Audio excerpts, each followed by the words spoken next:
second. It's going to be Mass trying to get anything off that dribble there. It was a little awkward, though, when considering the fact that there's really not much there. Pickle now, the one flying up for the first real chance there with Wichita State, but ultimately doesn't get anything out of it. Off the ceiling is Boone, misses the touch. Zath and Melodic going to have to part their ways to get to that one. And it's still stuck in the corner here of Southern Miss, but Astro going to be the one off the back wall to send it onto the left one. Nothing there. Now Zath has to challenge the low boost, but does manage to get there. And it's been a hot start here so far for Wichita State, but they have not been able to find the back of the net just yet. Yeah, no, not at all. And it looks as if the tides are turning for Southern Miss as they will go on another offensive pressure. Mawson hitting it straight into Zath's path, but Boone will take kind of a slow dribble. We'll get it over Astro. Barely any boost. Does get it above Melodic. Zath missing that touch. Astro thankfully there, getting beat out by Pickle. Pickle almost having the double. Zath hitting it away from Boone, trying to pass it middle, does not get the touch, and now Masoon will hit it. I thought he was going to hit it. Apparently controls it straight into Boone for whatever reason, and Zath now will be able to go for a solo play off the ceiling and unable to do anything. So far, no real threats on offense, no actual shots that have even been close to going in for either team.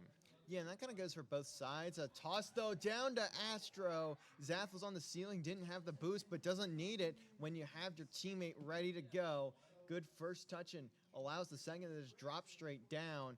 He will get credit for the assist. Finally, we've got ourselves a goal, and it's Southern Miss 1-0.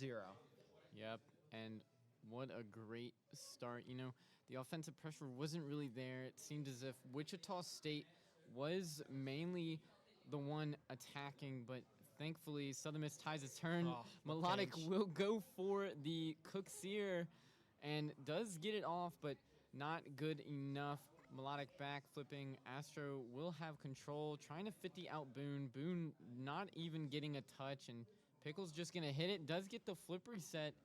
Not able to do anything. Mawson will hit it to Boone. Zath with a save. Barely any boost, however, but he will get it. Mawson trying to go for a flip reset. Nothing coming of it.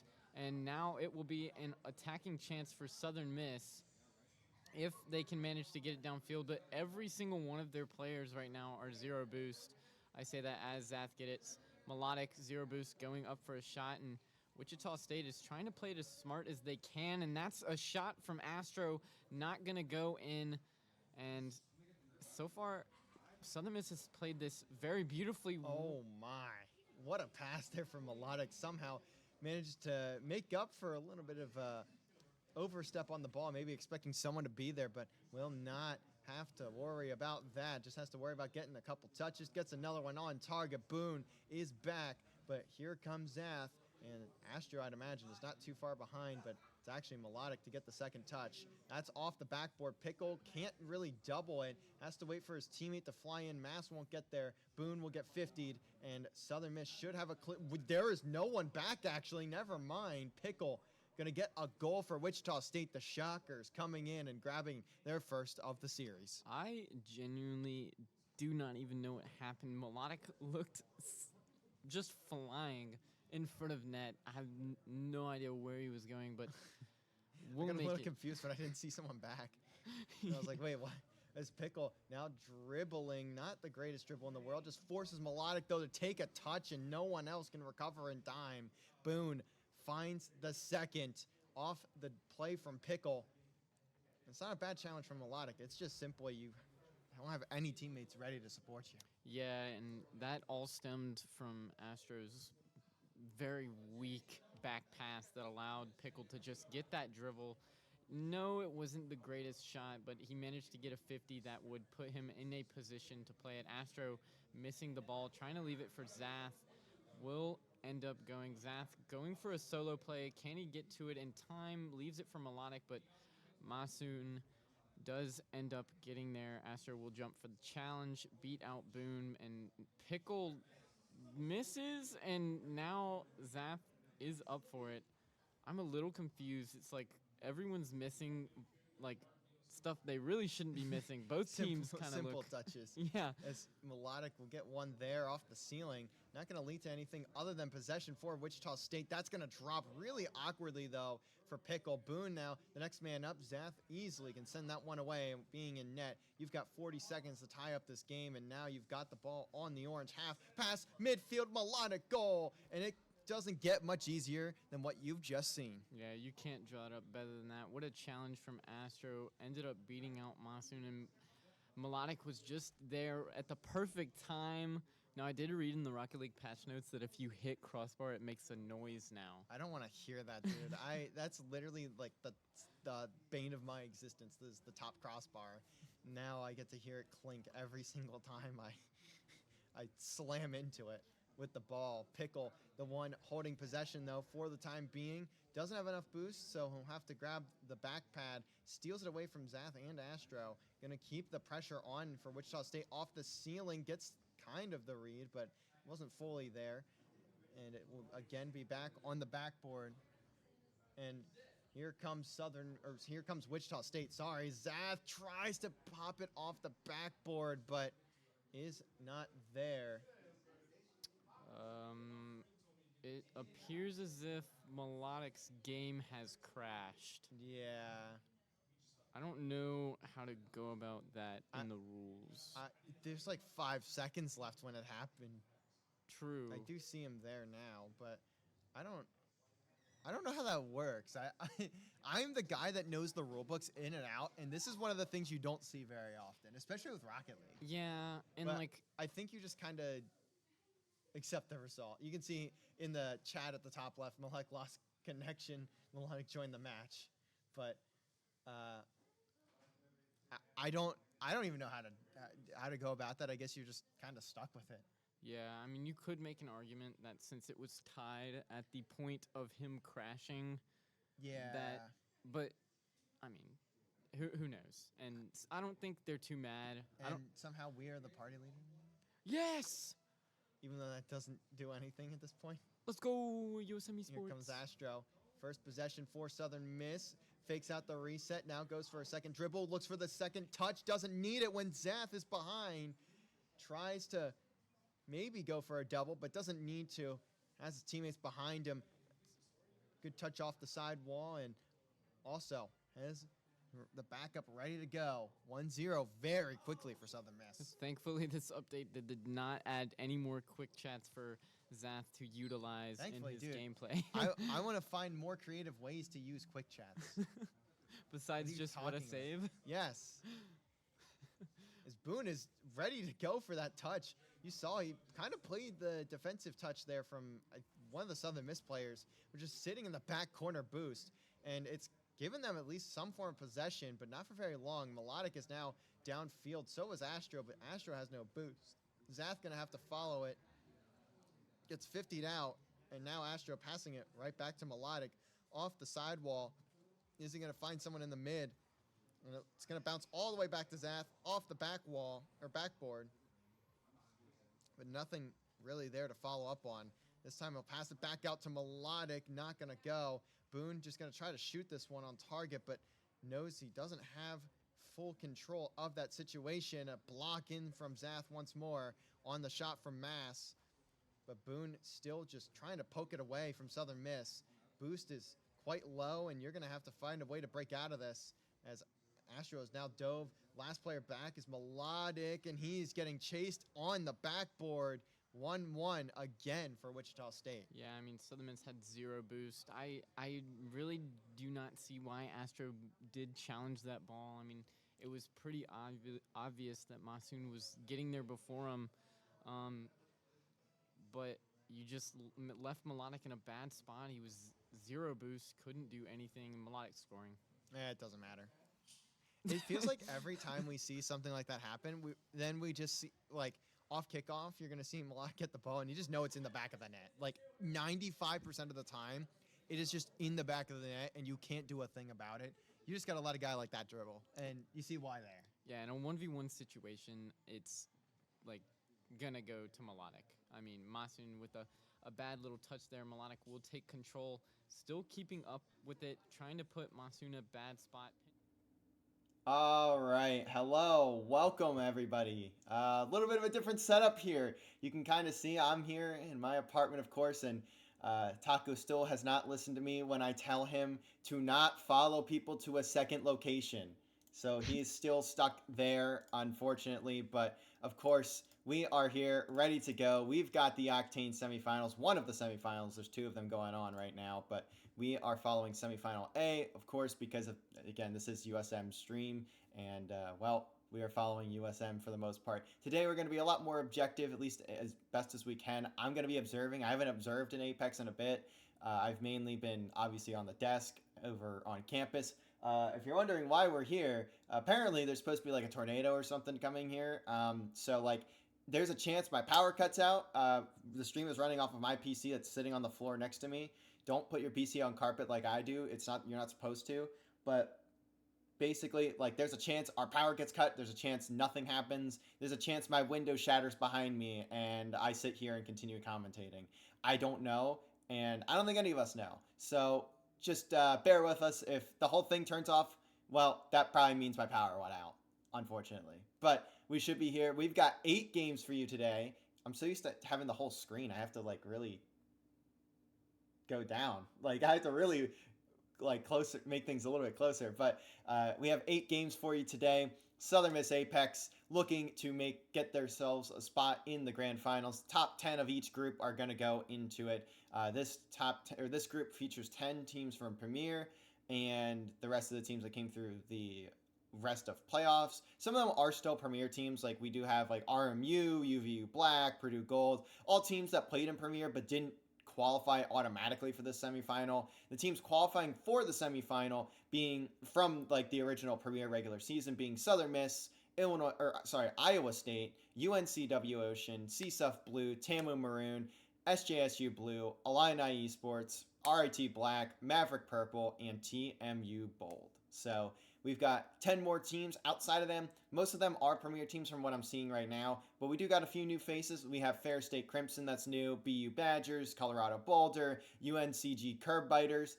I'm really hoping they're not actually biting the curb, but they may be getting curb stomped if Southern Miss gets their hands on them, so we have to be very, very careful of that.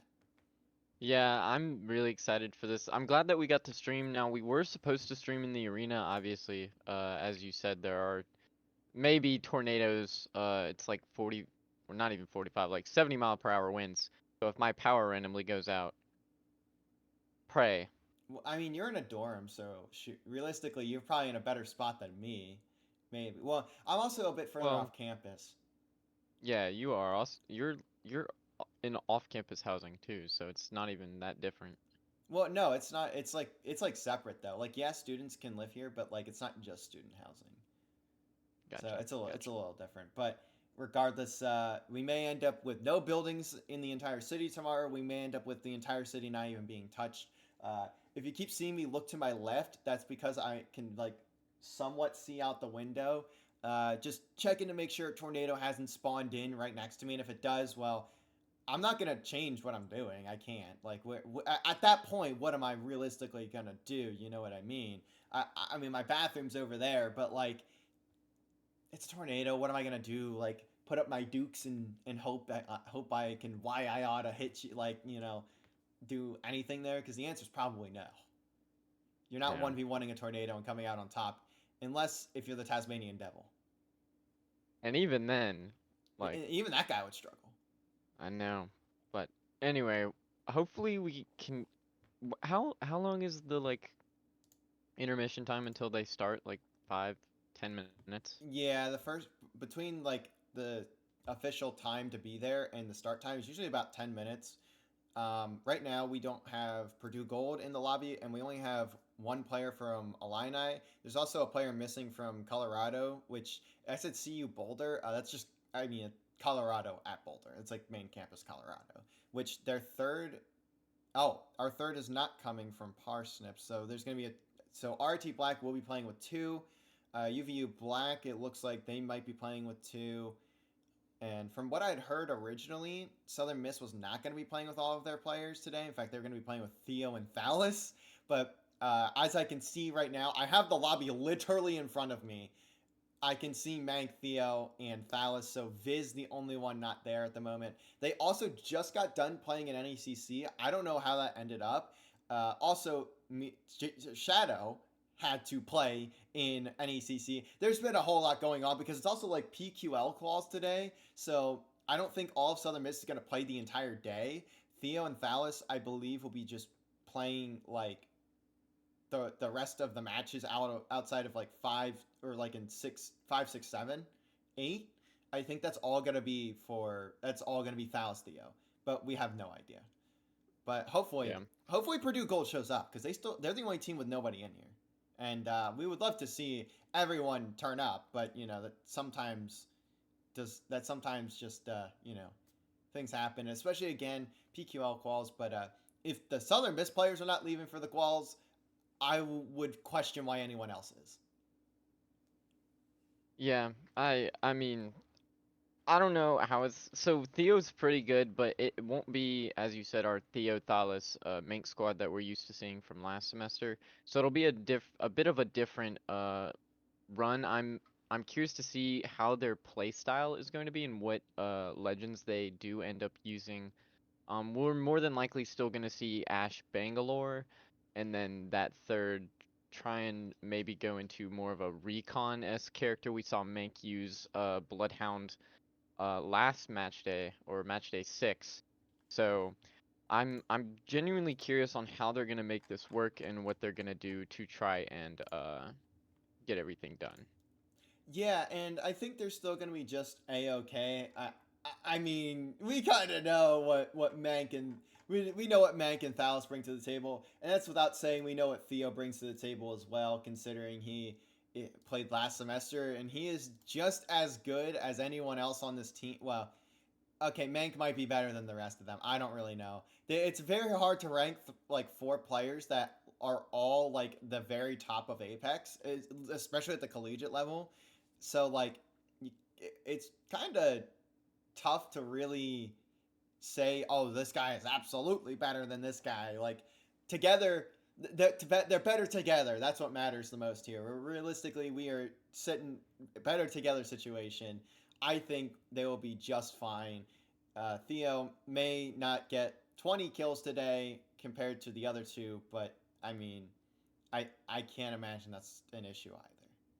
Yeah, I mean they should be rolling, and they only have to make top 10. Yeah, So that's another good point as well. Top 10 because there's two groups that you have to just make top you have to make top 10 in your group to get into the finals. So just awaiting on that, and also finals will take place tomorrow. We will not be streaming it. We are not allowed to stream it. And why? Hey, Octane, I get it. You want to stream your finals. That's probably the most reasonable request, but I'm taking a look here. Wow, this is also going on. We also have CRL today, the final CRL Open of the semester. We didn't end up streaming it because we wanted to stream this, but Southern Miss would essentially have to win the entire Open in order to make it to the playoffs. And, well, they're in the winner's semifinal right now. They're taking on Northwood Blue, Creams Hockey Zanil, the top three players in Collegiate Rocket League, except for maybe like Arju and like a couple of the Cumberland guys. But on the other side of the bracket, you have West Virginia and Cumberland playing each other. So those teams will probably meet up. Southern Miss will probably meet up with one of those two in the lower bracket, unless if they pull off the upset. And maybe it's just we can't stream them. We just can't stream them, and then they win games. Who knows? I know they need to win out all of tomorrow to even make the open. This not the open, the main The event. playoffs? Yeah, the playoffs. I don't know I'm if they pretty have to. sure. So I've been saying they have to win the whole thing. They might not have to win the whole thing, but it's quite close considering the point totals for every team. I'm very sure that it's nearly that like winning the open is the only way to get through. But winning's the solidifying way to get through. Surely we'll find out though what ends up being in that best of five later. I'll keep my eyes on that bracket. But for now, we have the server starting. RT Black, UVU Blue, or UVU Black will not have three players. They'll have two. Purdue Gold and Illini are not in lobby. So that just makes your chances even higher of getting into the overall finals. I mean, come on now. This is gonna be like Purdue Gold is a really good team too. Genuinely surprised that they're not in here. They definitely are a top 10 team. I don't know what is going on with that. Yeah, and you can see Southern Miss, team number one, all the way at the top of the board here, top left corner. Normally, they're like in the middle, and it's so hard to find them. But this time, we don't have to worry about all that. Is we await the drops. Now we are here on, I believe it was Storm Point, so we'll kick things off. And I really hope my game volume is not blasting. I guess we'll find out eventually. But let's see. It from what I saw, they're running Crypto, Ash, and Loba, which makes sense. Crypto got a buff in the most recent like last Oh, patch. Oh, I don't know what happened. But Crypto, Loba, Ash, Ash, we've seen them play that character literally every single match. yeah, Uh, Amazing. As they upgrade their Evo shield, you can either get 2 dash charges or 2 ult charges, which, depending on the situation, will work fine. Crypto can use his drone to pick up player banners and instantly revive them in a um, respawn beacon, and then you have the Loba. We've seen Loba, Black Market yeah. peak. Black Market might be the best ability in the entire game at this point. Thalos, by the way, in game chat has made sure that the announcement is clear. A tornado is pulling up to him, so we are going to look to get through all 8 of these games in about 10 minutes before the tornado hits. Regardless, of course, Thalos is one of the players that I believe is on our not on campus, but like in Hattiesburg.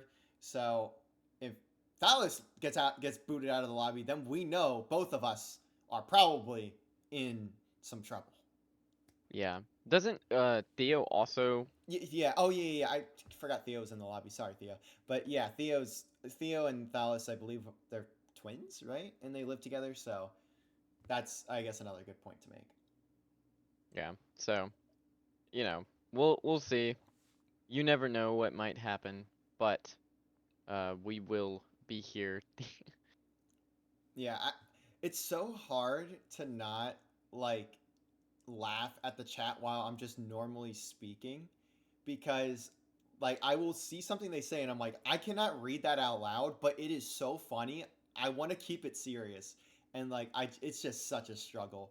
Now the other teams to be really looking out for here when in this lobby, I would say ISU Farmers definitely. They are also playing in NECC. I don't know how the NECC stuff played out, but regardless, I know ISU Farmers has always been a team that's done decently keeping up with Southern Miss. We've seen UNCW Ocean a few times too, hit or miss realistically with them. RIT Black, but they've got 2 players today, so take that as you will. Tamu Maroon, I know, was a team that was doing really good today so far in NECC, so that's another team to really be looking out for in this bracket. But for the time being, we have again loaded into the game. Yes. Storm Point. Hopefully everyone's in here now. But Well, we we're still still don't got missing Purdue Purdue or and Illini. Italy. And then UVU Black and RIT Black will be playing with 2 players. Oh, so will Fair State. Fair State had all 3 players in, so I'm kind of confused on what happened there. But you can see some of the new squads in the lobby. You have BU Badgers, Colorado Boulder. I'm sorry to this player. I'm not pronouncing your name properly. I'm just going to call you Hi, I'm. I can barely read English, much less other languages. I'm not even gonna try and guess what language that is, but No, we are because, yeah, we are not qualified to do so. nope. We will be getting into the match now. Hopefully, no more restarts. I assume that it was because bad drop locations, Yeah, I think that's what it was. but Now, we'll you can see. see the map here where everyone is landing. Southern Miss are going to get their typical spot of the pylon. I think they had first pick, so that makes sense. I know this blue circle means something, and nope, never mind. We are never starting today. This is so unfortunate, but maybe one day we can start the game. Uh, my guess is Southern Miss is landing pylon though. That they did get first pick, I would guess, considering their seeding. So that is going to be their typical drop location. Even when they don't get first pick, they always try to grab that spot. And you can see here that I think if the drop spots aren't the thing that's broken, they have grabbed it. Mhm. Yeah, but we'll see. Honestly, the only teams that I'm pretty sure Southern Miss is gonna have to worry about, I would say RIT Black, but judging by the fact that they only have two of their players now, they aren't really, that big of a threat. UNCW Ocean, I'm pretty sure is in this lobby. Yes, yeah, right next That to ISU Farmers. Yeah, those two teams right there, you gotta keep an eye out of them, especially ISU. ISU will absolutely slay out. They do it every match day, obviously, behind Southern Miss. But uh, Oh, sorry. also, one of the Ferris State players did crash, so that was probably part of the reason for that one. Also, you could see on our end it was like really like bugging. I hope Hmm. that's on the game's end and not mine. I can't tell right now. Also, I have jacked up the graphic settings because I didn't change them from defaults, so I may have to turn those down. Uh, Obviously, well, my PC is actually better than our production PC, so I don't know how that would be an issue, but this thing is also not meant to be. This thing is also like probably a few years older than that one, so take that as you will. But we will again be into the game, so hopefully we can not have to restart. It looks like everyone's in the game that's supposed to be in. That's helpful. Now, can we get the drop locations right, and can we not be bugging around all over the map? And hopefully, we can actually see a match for once. I know. I'm very excited for this. It's the third time we've reset, and I getting getting kind of old, Badger. You're new to us.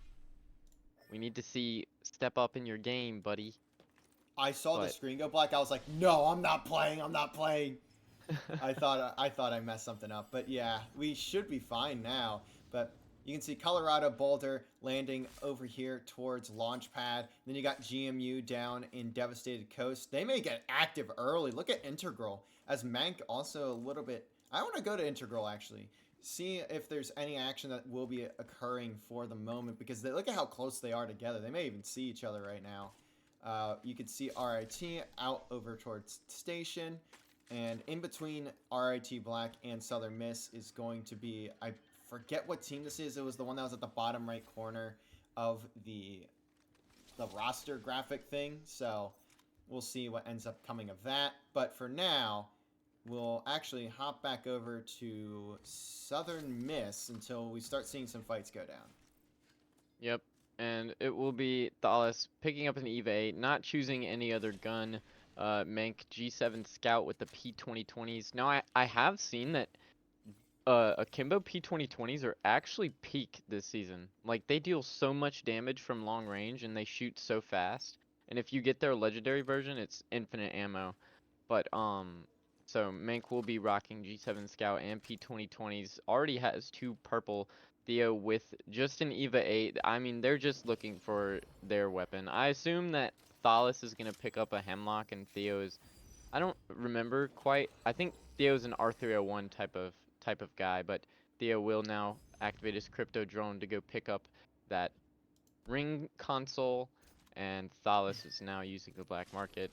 So pretty slow start to the game. It does look like up there RT Black is about to meet SJSU Blue, which wouldn't be very good as there again are only two of them, but you never Yeah. know what might happen. Certainly on the hunt now that you see him as well. SGSU Blue may start to fly.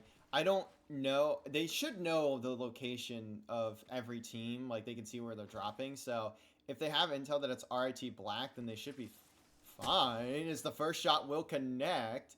Now the rest of the squad should make their way to Schmub's location. Not 100% sure how active they're going to get on this. I don't I'm guessing they don't want to fully die. Actually, look, you can see a teleport may be getting placed.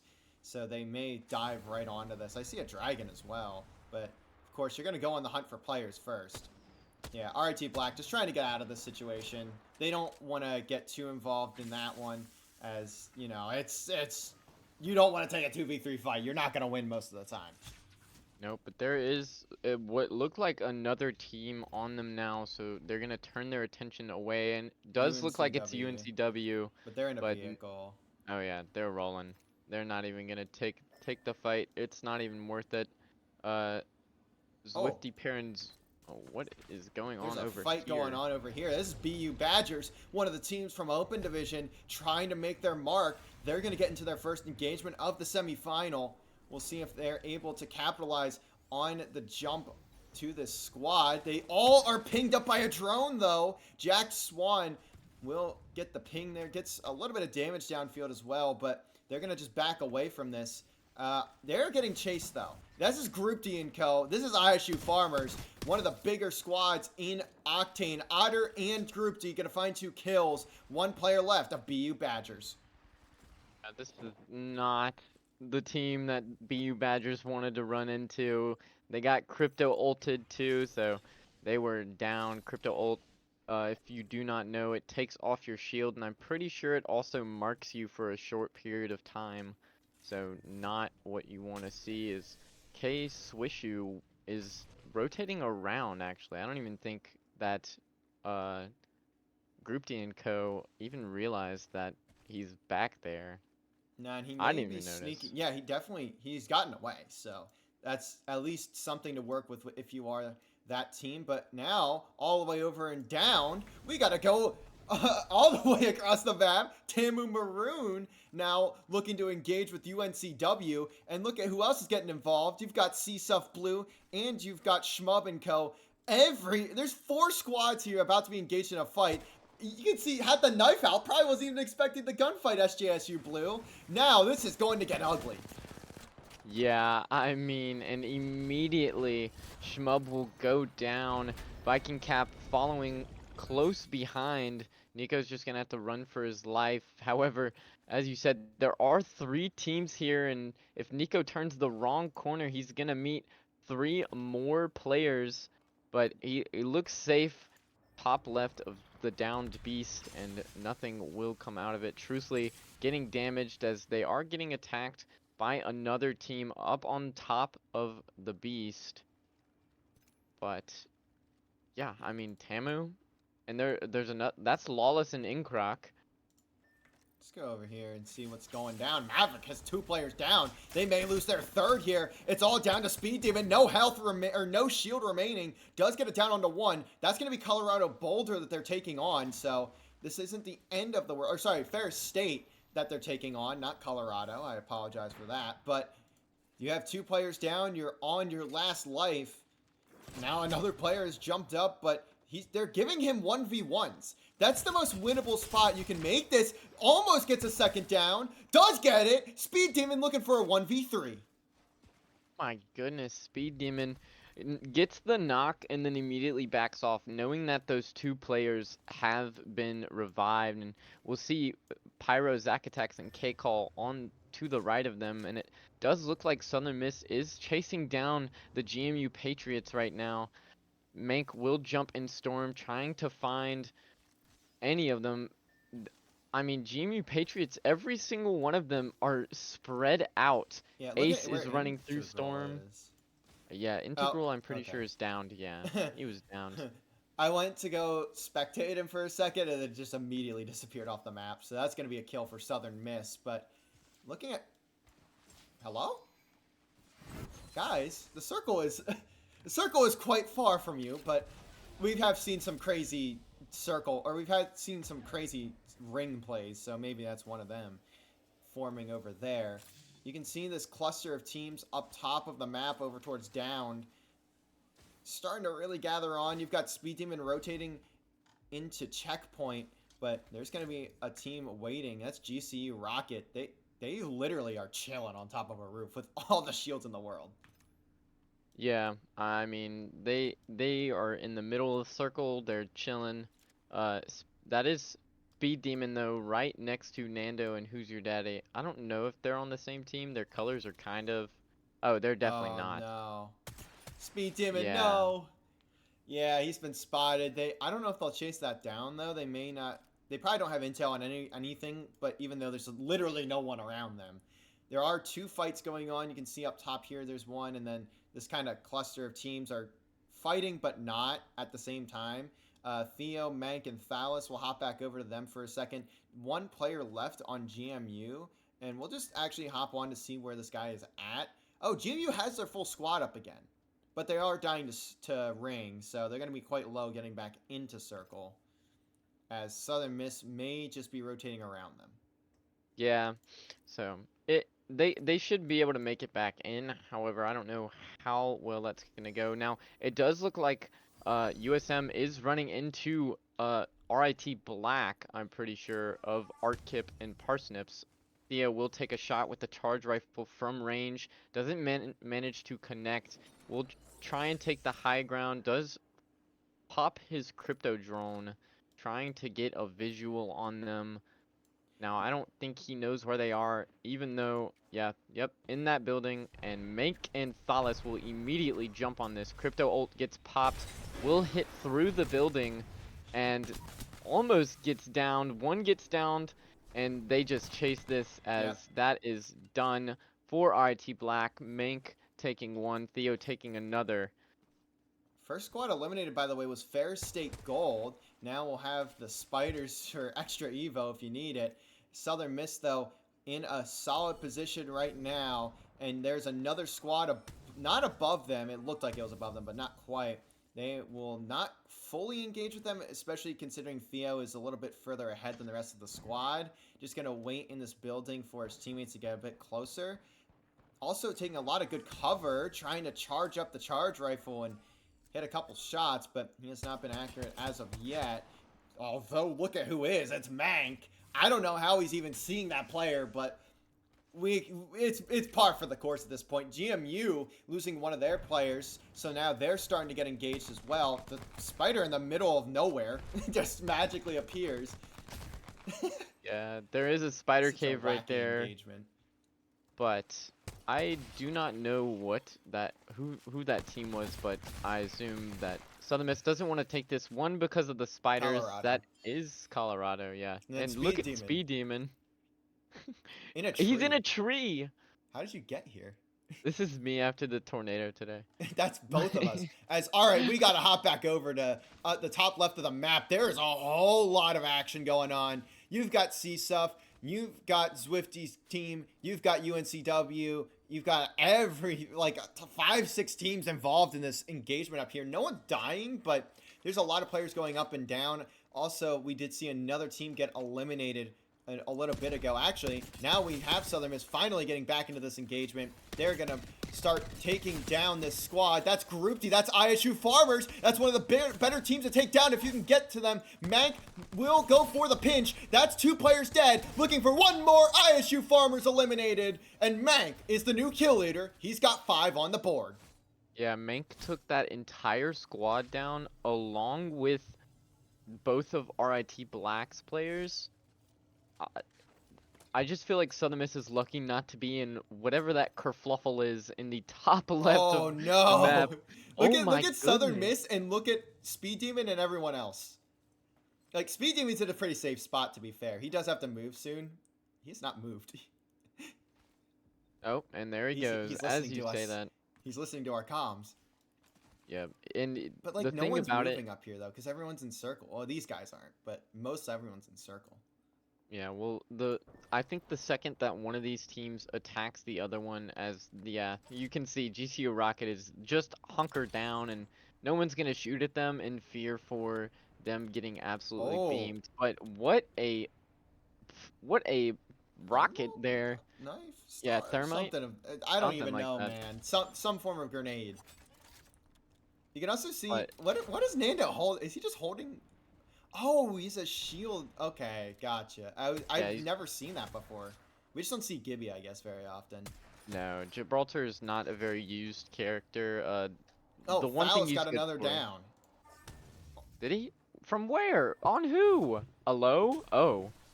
And Viking will confirm the kill, so Thalos has 6 assists in this game. That is insane. And they are now, Southern Miss is getting into this mess of what is all these teams. And What? Thalos will take another down onto Csuf of Crimson Monkey. And that's What? going to be C-Stuff out. Mank will find Truthfully. So C-Stuff Blue gone. Another good Premier team out of the mix in game 1. Mank is low. Needs to start healing, but can't. He gets downed. Southern Miss are not in the greatest position here because they're in a very open spot. Yeah, they really are. It wasn't the smartest idea, but they had to rotate anyway, and we will see Theo taking shots at that team over there. And they also have this team on their back. I mean, Thalos got they're another pinched. down.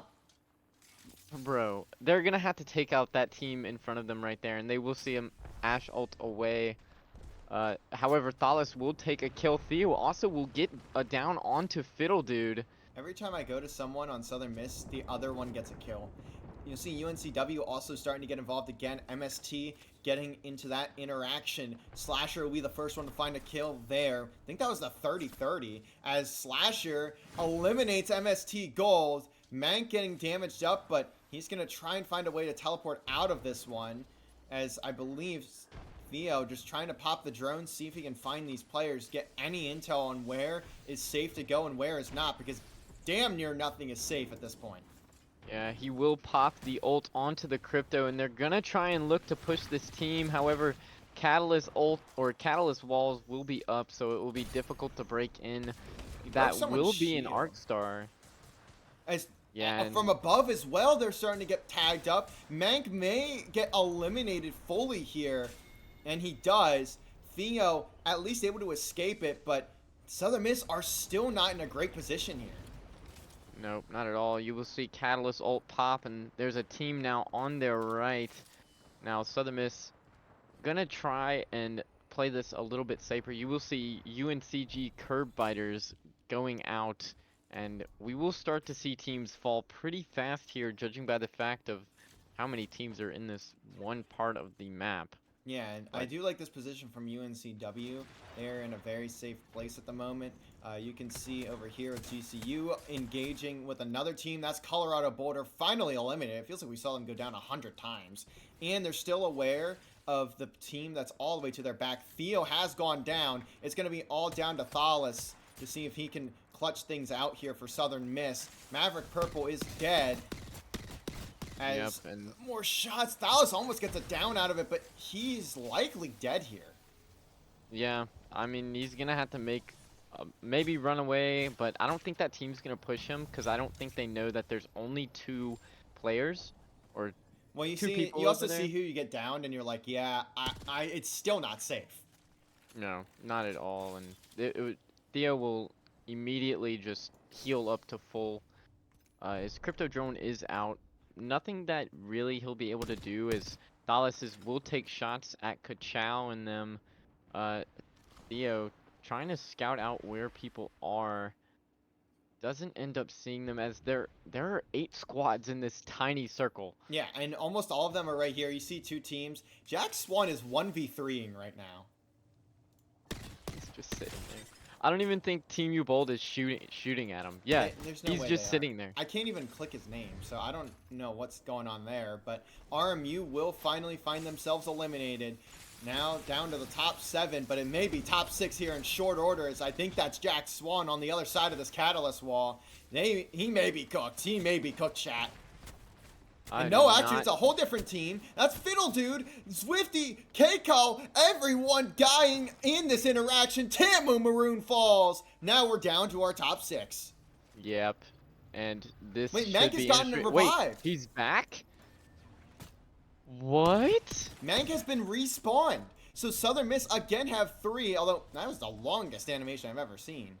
He'll have to just drop straight down and get on out of there. He can also loot up a couple different players' crates, so he should be just fine at the moment. UNCW still in one of the better positions. You also have GCU trying to push in. They're kind of not in a great spot. They have to either push Southern Miss or push UNCW on the top of this ridge, and it is just not great.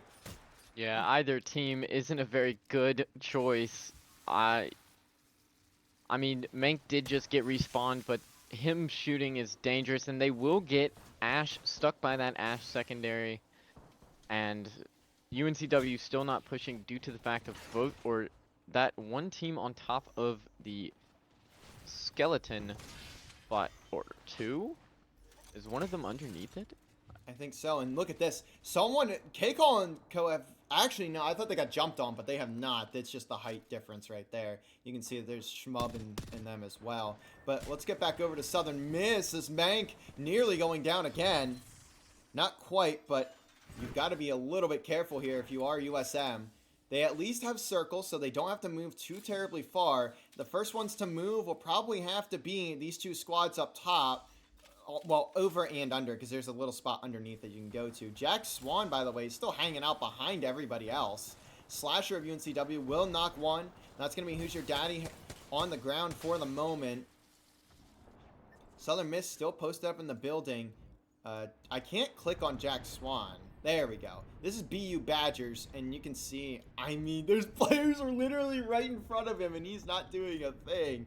So, for now, he's just A-okay, but Southern Miss may look to start moving out here, and they do just that. Fallis is getting into this engagement first. He's going to take down Who's Your Daddy again. Mank going to teleport back. They're not going to try to go for that elim because they don't really need to. You're looking to play for the victory here, of course, considering you have a solid amount of kills, but winning is everything in this situation.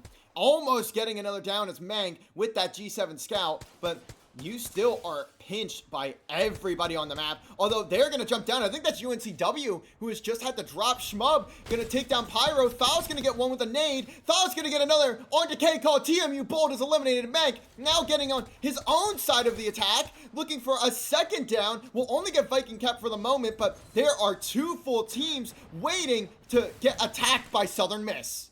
Yeah, and they will jump on this team now. Gibraltar goes down. What?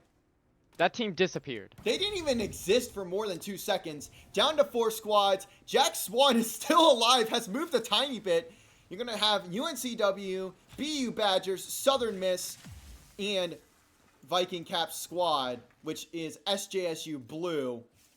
Everyone in their own corner of this circle, even Jack Swan.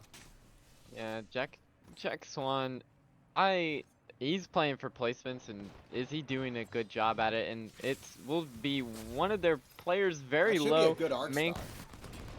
It will no. Shmub will get Dallas. And now they just jump on top of Southern Miss. This is a huge opportunity. Theo has to reload, trying to play his life. Gets Nico, waiting for the next to push through. Trying to 1v3. Can't do enough. BU Badge will get eliminated first, so now we're down to our final 2, and it's looking like it's all GG's. UNCW Ocean will take game number 1. I mean, Jack Swan did manage to outplace Southern Miss by barely. He actually didn't. No, he got eliminated first, and then Southern Miss got eliminated. Oh. So I forget the way the chat scrolls. Yeah. I forget about that. UNCW, a huge game 1, but Southern Miss also should have had a ton of kills in that one. It may end up being quite close in the standings. I'll have to find a way to grab the standings here in a second from Octane so we can keep our eyes posted on the semifinal. Now, looking at the match summary here, Southern Miss had 13 kills in a third place placement, but UNCW taking 9 in first place. Look at Ferris State, by the way. 3 elims in dead last. What? How do you get that many elims when you're in last place? That's quite impressive to me, but also you have 8 kills for TMU Bold in 6th, so a couple solid results there. Yeah. Yep. That is insane, but Southern Miss most likely will take the first place on this one, just based off of KP and placement. Maybe UNCW might take first. They did have 9 with the first place finish, but yeah, I think that would give them first place because of the placement. And actually, the stats are up. It does, but only by 1 point. Southern Miss with 20, UNCW Ocean with 21. So two teams to certainly be looking out for. SJSU Blue, by the way, still in the mix with 14 points on the board. But looking at the bottom of the standings here, you're going to have RIT Black, GMU Patriots, and MST, or sorry, just GMU and RIT Black with 0. Your top 10 right now, outside of UNCW and Southern Miss and SJSU, you have TMU Bold in 4th, GCU in 5th, BU Badgers in 6th, TAMO Maroon in 7th, ISU in 8th, and RMU in 9th. Also, Ferris State Crimson rounding out the top 10 with 3 points in 10th. Yeah. I mean, match 1, we still have 7 more. We got a long day ahead of us, as it is 2:40. Well, we did have to restart that first match like 3 times, so. Yeah, no, this is, hopefully we don't have to deal with that anymore after this, but ideally we can try to get through all these games quite quickly. Of course, it's not the easiest thing in the world to do. Oh, I apologize. I keep getting Taco's cam, like, it just keeps closing. I have like 8 tabs open just so everything can be like screened, because obviously he has to be able to see what's on stream. I have to be able to see what's on stream. I also have to have everything for the stream pulled up on one monitor, because I only have 2, and the other monitor has the game on it. So it's a little bit there's a lot of going on. But Viking Cap is mid Clash of Clans raid right now. He just made sure that we all are aware. He asked if we could wait for a second, and admin said didn't wait. So hopefully he can finish the raid before we get fully into this game. Is he actually? I have no idea. He did say he was mid Clash of Clans raid, but we literally have no idea. That's hilarious. Honestly. Did Team U Bold have 3? I believe they did. Okay. Well, was that Viking Cap's team? No. No, That wasn't Viking Cap's team. I didn't. Yeah, they did have 3 last game, so I don't know what's going on there, but they are now down to 2 players. So either they crashed and we're gonna restart for the 10th time today, or that's just how it's gonna be for the rest of the day for them. I hope not, because that would suck. But we are about to find out, as shortly into this match, the admin will reset if it was a mistake. What's with everyone crashing? Yeah. It's everyone crashing, and the only ones that really have that excuse is us.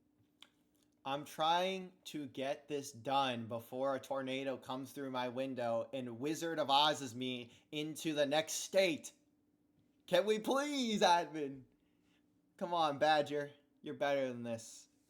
Well, it's not even Badger's fault that time. It's one of the TMU Bold players that ends up crashing, so take that as you will. But certainly we will be able to get... Sorry. I know I said I would try not to laugh, but just seeing what Zwifty said about this was quite comedic. But also, we do have a lot of players on console. We have BU Badgers and Ferris State. All 6 players of those 2 teams, well, all 3 players of both teams, obviously 6 combined, are on console. So, quite impressive, to be honest, especially for Ferris State. They played pretty well last game.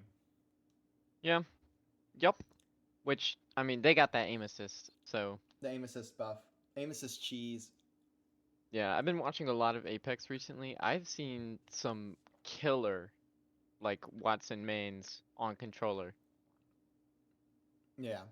And I haven't been able to watch a ton of Apex, but I can imagine. I've always heard the conversation, especially in a game like Apex. Oh, controller versus KBM. It's not like a game like Rocket League where you're like, KBM is trash. Like, it's quite rare you find a game where KBM is actually the worst option. Even in a game like Call of Duty, which you can't use both in competitive, but there's always that conversation. Oh, aim assist cheese, like aim assist warriors. You can't do anything without your aim assist. Well, I'm also using joysticks, man. What am I supposed to do? Yeah, good point. But in a game like Rocket, like even recently, like Trebla, he's a popular, or now is a popular 1v1 player, is a KBM player and almost beat Moxie out, who's been #1 in EU for forever for 1v1s. But that's Rocket League. This is Apex Legends. And hopefully we can get this match started soon. We need Team Ubolds. I say it and it happens. Say his Let's name and he go. appears. Octane Collegiate is here. Now everyone is in the lobby. No one's PC crashed. No one's house blew away just yet. No one's PC is in a different zip code. So hopefully we can get through this one now into match number 2, and ideally, we can play the game. Yeah, no, 100%. I did see a Mirage on being played by Kachow. Oh no. I always find it so weird, Mirage players, man. But we will be getting into this match. So there's 8 matches, which means 4 on Stormpoint, 4 on World's Edge. Yep. So we will be having a day. Hopefully these teams can get used to the rotations and where teams spawn, and Southern Miss are generally really good at adjusting their playstyle based on what happened last game, which they don't need to. They played really well. It was just unfortunate that Mink, the spot that they were put in, and Mink got downed early. But, you know, we will see them come back. Theo does have a triple take, will exchange it for the Havoc or the Nemesis. Crap, I forget Havoc's in the legendary loot pool this season. Yeah. But regardless, won't change up their comp at all. Now, a thing I saw about Crypto is that his drone is actually incredibly useful. You know, we saw that Mink got revived, and that was partially because of Crypto's drone being able to fly around, pick up the respawn banner, go to the respawn beacon, and then instantly, like, you don't even have to charge it. It just instantly respawns them. So a very good team comp here that they have. Stuff I've seen pros use, but we will see. A So much better far, circle as well here for Southern Miss. You can see Pylon, much better location than what we saw last game. Not that they're far off first place. In fact, 1 point is the difference in that first place spot being taken by UNCW Ocean, who's all the way over here out in the far left side of the map, the western part of it. Outside of Station, which is where RIT Black have found themselves. You can even see rotation starting to come through. RMU all the way up here about to make their way to circle. You've already seen ISU Farmers take this building with Incroc and Lawless in it, so there may be an engagement there. Outside of that, though, everyone else pretty spread apart, and Dallas a mile and a half away from his team. yeah. Scouting out, I would assume, but hopefully he doesn't get shot by that team that was beside him. MST. Yeah, MST. GMU also rotating in his direction, or maybe not. It looks like they're still looting, but more than likely they're gonna go right towards Devastated Coast, as no one landed there. And it looks like ISU are chasing down Incroc and Lawless. They should have the first kills of the game here. I don't think there's any way you can realistically get out of this, especially when you have Group D on your behind like this. Incroc is dead. Where has Lawless gone? Well, Otter is just diving forward. Something that otters are typically known for, just slipping and sliding around the water. This time it's on land, but just as capable is Otter in this position. And you also see Colorado now getting involved into a different fight. That's Jack Swan going down. Had a good solid play last game to get into that top 4. But Colorado looking to end that streak there. Also now getting into another engagement is Otter. Group D, though, is nearly gone down. He was getting lit up, but he does have the mountain to lean back on and just get behind. And I wonder if ISU is just going to straight up chow this. They more than likely will. However, it's interesting to see the character that Kemal is playing. His ultimate literally gives you infinite ammo and full auto. Oh, on any you can weapon. see where Lawless is, by the way. Sorry to cut you off there, but Lawless is still in between 2 teams, just 2 different teams instead. I also saw RMU were getting into an engagement. You can see over here, there's like 4 teams starting to fight around. over with ISU. Group D found one, Otter found another. TMU bold, the first one's out of this game. Not given a chance here in game 2, as now Group D is continuing to fly forward. Finds another kill onto Viking Cap, and you're going to see he is blasting into this Gibraltar shield, and so is Otter. This is wraps for this squad. Not a chance in hell. GCU are eliminated at 17. Yeah, I mean, got absolutely slammed, and Group D is getting shot at by a completely different team now. That would be Speed Demon's team, but Shmub is all alone in that top left, same with Lawless. We do see Southern Miss. Looks like they have engaged with GMU, so that should be a good fight. But you do see Arctic and Parsnips coming in for the third party. That is RIT Black and they Thalas. can hear him. Oh yeah. Oh Yep, no! Thalas. Get out of there, Thalas. Messed up his arc star. Nearly hit himself with it. As Allow will get one of the MST players. That's going to be going on, I believe, just outside of where we see Southern Miss currently. And he will take down, yes, it's a trap. And it looks like Trap getting themselves trapped by something. Theo again going to pop the drone to get some intel. But for now, no one really getting engaged there. We are seeing Jack Swan and company start to get collapsed on. That's BU Badgers. And Colorado also in an interesting position. No major fights going. Actually, there is a major fight going on. ISU engaged here. We're going to go into World War VII because there is like 500 things getting thrown around and getting shot at here. Yeah, and realistically, we should see ISU come out on top here, but this could swing either way for either of these teams. You will see Crypto ult gets popped, and that team is jumping away. Group D not even gonna shoot at him, barely. But he cracked one of them. Yeah, good shots get from any Group D, good damage. Yeah, there's not much you can do there. Parsnips and Lawless may find themselves in the most awkward 1v1, the most unknown 1v1 in Apex history. Actually, never mind. Lawless just trying to stay alive because Incroc is dead. Just needs to make the banner and they'll be a-okay. Looking around at some other engagements here, you can see UNCW, the current first place team, may run into C-Stuff here in just a couple of seconds. Southern Miss still hanging out in this building. Lawless may wander into this on accident, depending on what route they decide to take. And you can see the rotations coming in from the northwest parts of the map. RMU still here.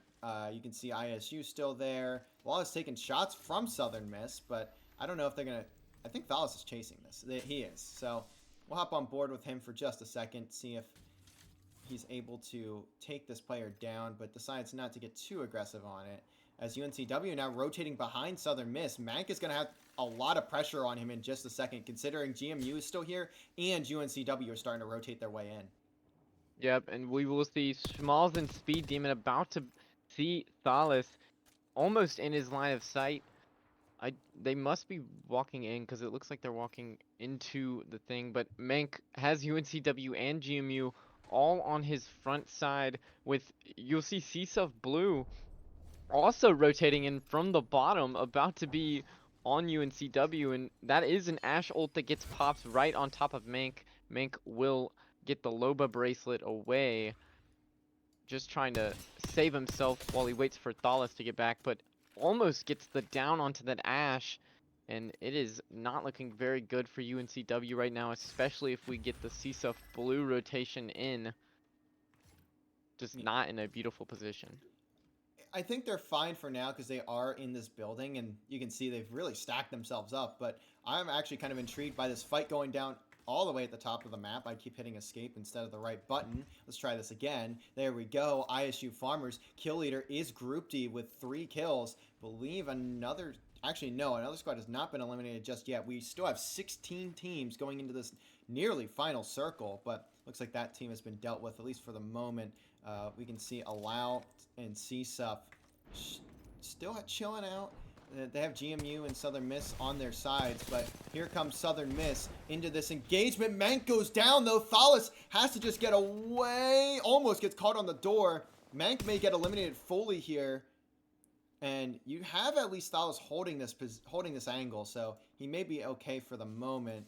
Black Market is still pops as well, so Mank finally getting fully elimmed. That's going to be Slasher getting the kill, and maybe a bit overzealous if you're Southern Miss. Lawless, though, gets a down onto 2 strokes, but immediately taken out after, so UVU Black will fall. Yep. Theo did end up grabbing the banner with the drone, and he doesn't have any respawn beacon nearby for him to drop it off at. So they may look to just rotate back to Pylon, and that looks like exactly what they're doing right now. Wait. MST, what is Zwifty doing? Crafting banners, I think, but we will, I guess, ignore him for right now and hop on over with the Colonials of RMU as they are rotating right into Theo. Thalos has left Theo. Maybe Thalos expecting not a lot of players to be in this position over towards Pylon, and there is a team here, but they may catch themselves right in the middle of this. Yeah, maybe, but Theo doing a bit of a late rotation, and it doesn't even look like RMU sees them at all. It's that rock blocking their vision. Kachow not looking right to them, but if Thalos and Theo do Where's end up going to Arctip? Pylon, Okay, wait, Arctip, you gotta do what? better than that. I can't see it. He's going with the strategy of if I can't see them, they can't see me. That's smart. I like that play from Arctip. Parsnip's a little bit further away from him, so gonna have to deal with that. But there are 3 teams here in Launchpad, so let's hop on back with RMU. You have Colorado here. You have, I believe this is SJSU Blue, and then you have BU Badgers all right here. They can't really shoot at each other like I thought they could. Arctip did go down, though. You can see here. I saw in the kill feed just a second. That's going to be Ferris State getting one of them. And Parsnip's going to be the last one there. But they do have to worry about, guess who? ISU. Yeah, yep, and this is not a team you want to be challenging, as immediately ISU will start to beam them down. It looked like Group D was missing a majority of their shots, but it's gonna be fine, and Kemal will finish off. Arctip there. What? Wait. Oh, they just didn't left. even get the. No, Oh, they're trying to chase this, but they are gonna have to move quite fast. And Group D is a very fast fella, as you can see here. Should get this down. Group D finally gets the down. I was a little scary, but I don't know how he missed so many shots. Doesn't matter now, though. He's gotten 2. Last team should get that one, and that is Ferris State dead. I saw Theo got a down. Mank has been revived once again. Ferris State will get one. Truthfully, gets a down from the ring onto Zwifty. So they are just now getting out of circle. That's CSUF basically gatekeeping them. I don't know where that down came in from Theo, but I don't think he's going to be able to capitalize off of that. ISU getting shot at from a couple. Tamu Maroon will go down. They're actually gonna, I think, die to the ring. Yeah, 2 of them did, and then one of them got attacked by, I think it was, I can't remember the team. UNCW, I'm pretty sure, down there. But we will be on ISU Farmers now. They're gonna have to sort of rotate under. There's nothing they can do to this team up here unless they decide to do something crazy. Oh, they spotted them. They know exactly where they're at. They know exactly how to attack this. They are maybe going to be full systems go if they can break through this first catalyst wall, and they are going to start to make their way into the building. They know they are better, so we'll see if they're able to capitalize off this team being stuck here, looking to make them fish in a barrel. They have broken 1, broken 2. Now throwing Art Stars into the mix. ISU Farmers. I'm so used to watching Southern Miss all the time. So ISU Farmers, though, looking to take out one more team. They're the main ones competing with Southern Miss outside of UNCW. We'll see if they are able to fully get elims here. 1v1. Kamal not able to finish that kill. Truthfully, we'll get it down onto Ace. Group D, though, takes down 1. Allow going to take down one of the GMU players. Otter finds a second. The GMU Patriots are eliminated. And now, so are the BU Badgers. 11 squads remain. My goodness, teams are falling all out like flies. Now there should be another team right on top of ISU. By the way, They will 13 see. kills for ISU right now. Oh my goodness, ISU is absolutely destroying. See that team right under, and it looks like Southern Miss is, They're still in this I mean, engagement back in the with same UNCW. spot. They rotated out, revived Mank, and then came back to the same building where UNCW have not moved at all. No, and that's the number 1 and number 2 team. So that's actually a very important engagement to continue keeping tabs on. They are also looking at this team all the way to their north. That's Maverick Purple. Maybe trying to get some free shots off is Schmalls, but not really getting anything too crazy. Oh, here comes UNCW. They are charging into this battle. Can UNCW take down Southern Miss, or will it be number 2 taking out number 1? I don't know. They look pretty damaged right now as Freak Exotic is getting hit by the thermites. And that will be one jumped on. See, Freaky goes down by Mank. However, Freak Exotic will take out Thalas. Mank takes out Freak Exotic.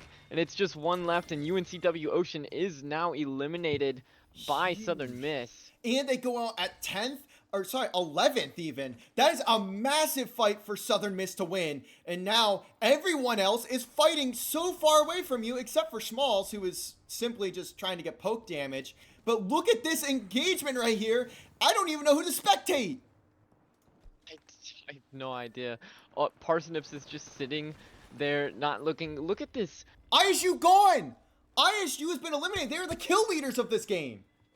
RIT Black is dead. Everyone going down. Southern Miss can also just hang out alongside the team up here that is just doing absolutely nothing. I think that's RMU up, or not RMU up there, sorry. RMU right now is who we're spectating. It's all down to Kachow. Can he get this final elim? No, he cannot. He will fall as well. And so far, every engagement here is just going ballistic. CSUF Blue trying to get another set of team wipes, but they will themselves fall to Colorado Boulder. K. Dro keeping them alive. The Buffaloes, though, will finally fall to MST Gold. And now we're down to our top 4. Team after team falling right there. Now there's only, we started at 5 squads up there. Now there are only 2 left remaining in that top right corner. It's MST and I don't even remember the second squad, but they're hiding out of the way a little bit. Don't even want to engage it. It will be Nico in them, but it looks like Thalas is taking this engagement onto that team. We'll get some amazing shots. Broke the shield off the Catalyst. Will not jump, however, throwing thermites and the Arc Star. That should Doesn't do a lot end of up damage. doing anything. It doesn't even end up hitting him. Yeah.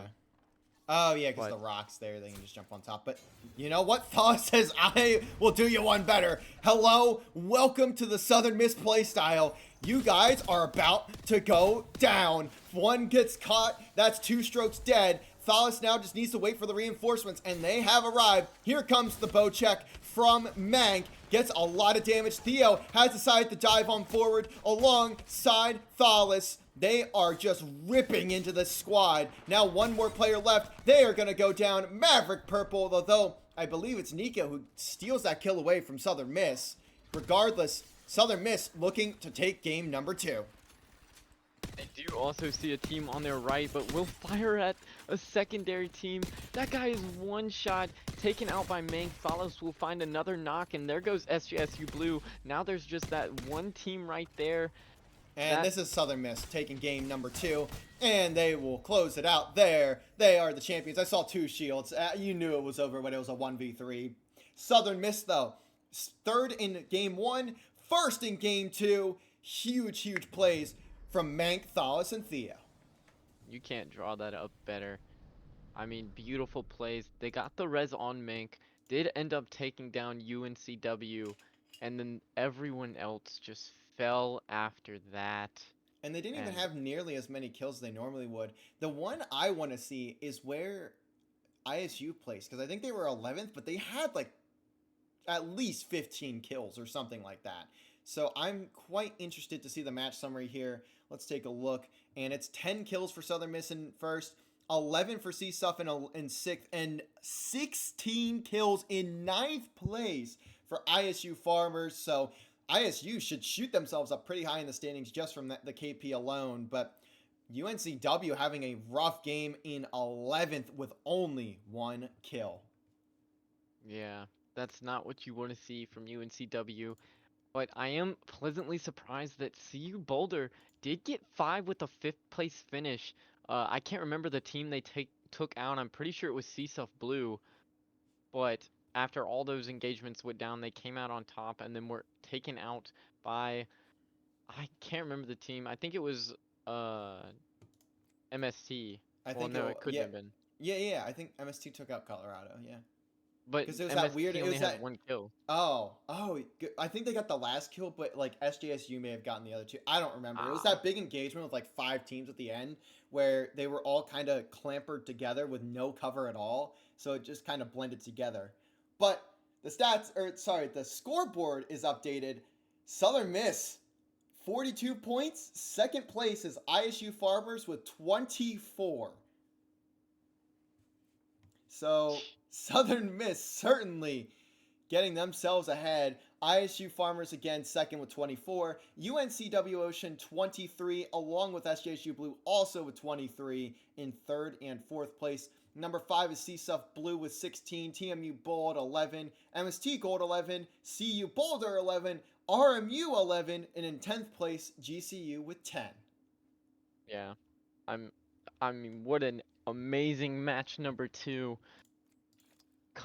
going in the way of Southern Miss, and I'm not even I'm not even mad. I mean, ISU, that's what you expect from a team like that, getting 16 kills, and even their placement, I mean, you can't draw it up any better. No, absolutely not. That's exactly what you want there from Southern Miss and company, but they will have to continue on in this game as we'll find out here in just a little bit how they perform in match number 3, and we'll have to find out if they are able to withhold. Apologies for Taco's camera going in and out. I am struggling right now to get everything to go back the way I just had it. This is what happens when you have 100 different tabs and everything has to go in a certain order. Also, I had the game chat up on accident. I did not mean to have that up. I thought I changed it back to us and I did not. So let's just hope no one read that because they say some wild things in this chat. But we should just be a-okay, hopefully. Now we will be ready to get into game number 3. It is World's Edge actually for game number 3. So I guess they're changing up how it works a little bit here. So maybe 2-2-2-2, where 2 on Storm Point, 2 on World's Edge, 2 on Storm Point, 2 on World's Edge. So excited. I didn't expect this format to be so different than the main match days. Because you did just say it's 2 Storm Point, 2 World's Edge, 2 Storm Point, 2 World's Edge. Yeah, so it's a little bit different on how that's working. I didn't know that actually, so that's kind of news to me as well. But hey, the changes are we love changes. We love not seeing the same thing over and over and over and over again, right? Yep, no, 100%. And especially it just gives every team a better of a chance because some teams can't adjust that fast, so it'll really threads out the amazing teams for the pretty good teams. I mean, every team in this lobby obviously deserves to be here, even like the CU and all of them that came from the open group, I'm pretty Yes. sure. Yeah, they all deserve to be here and they've been showing up and showing out. You know, we saw CU take 5th place with 5 kills, taking out one of the top squads too.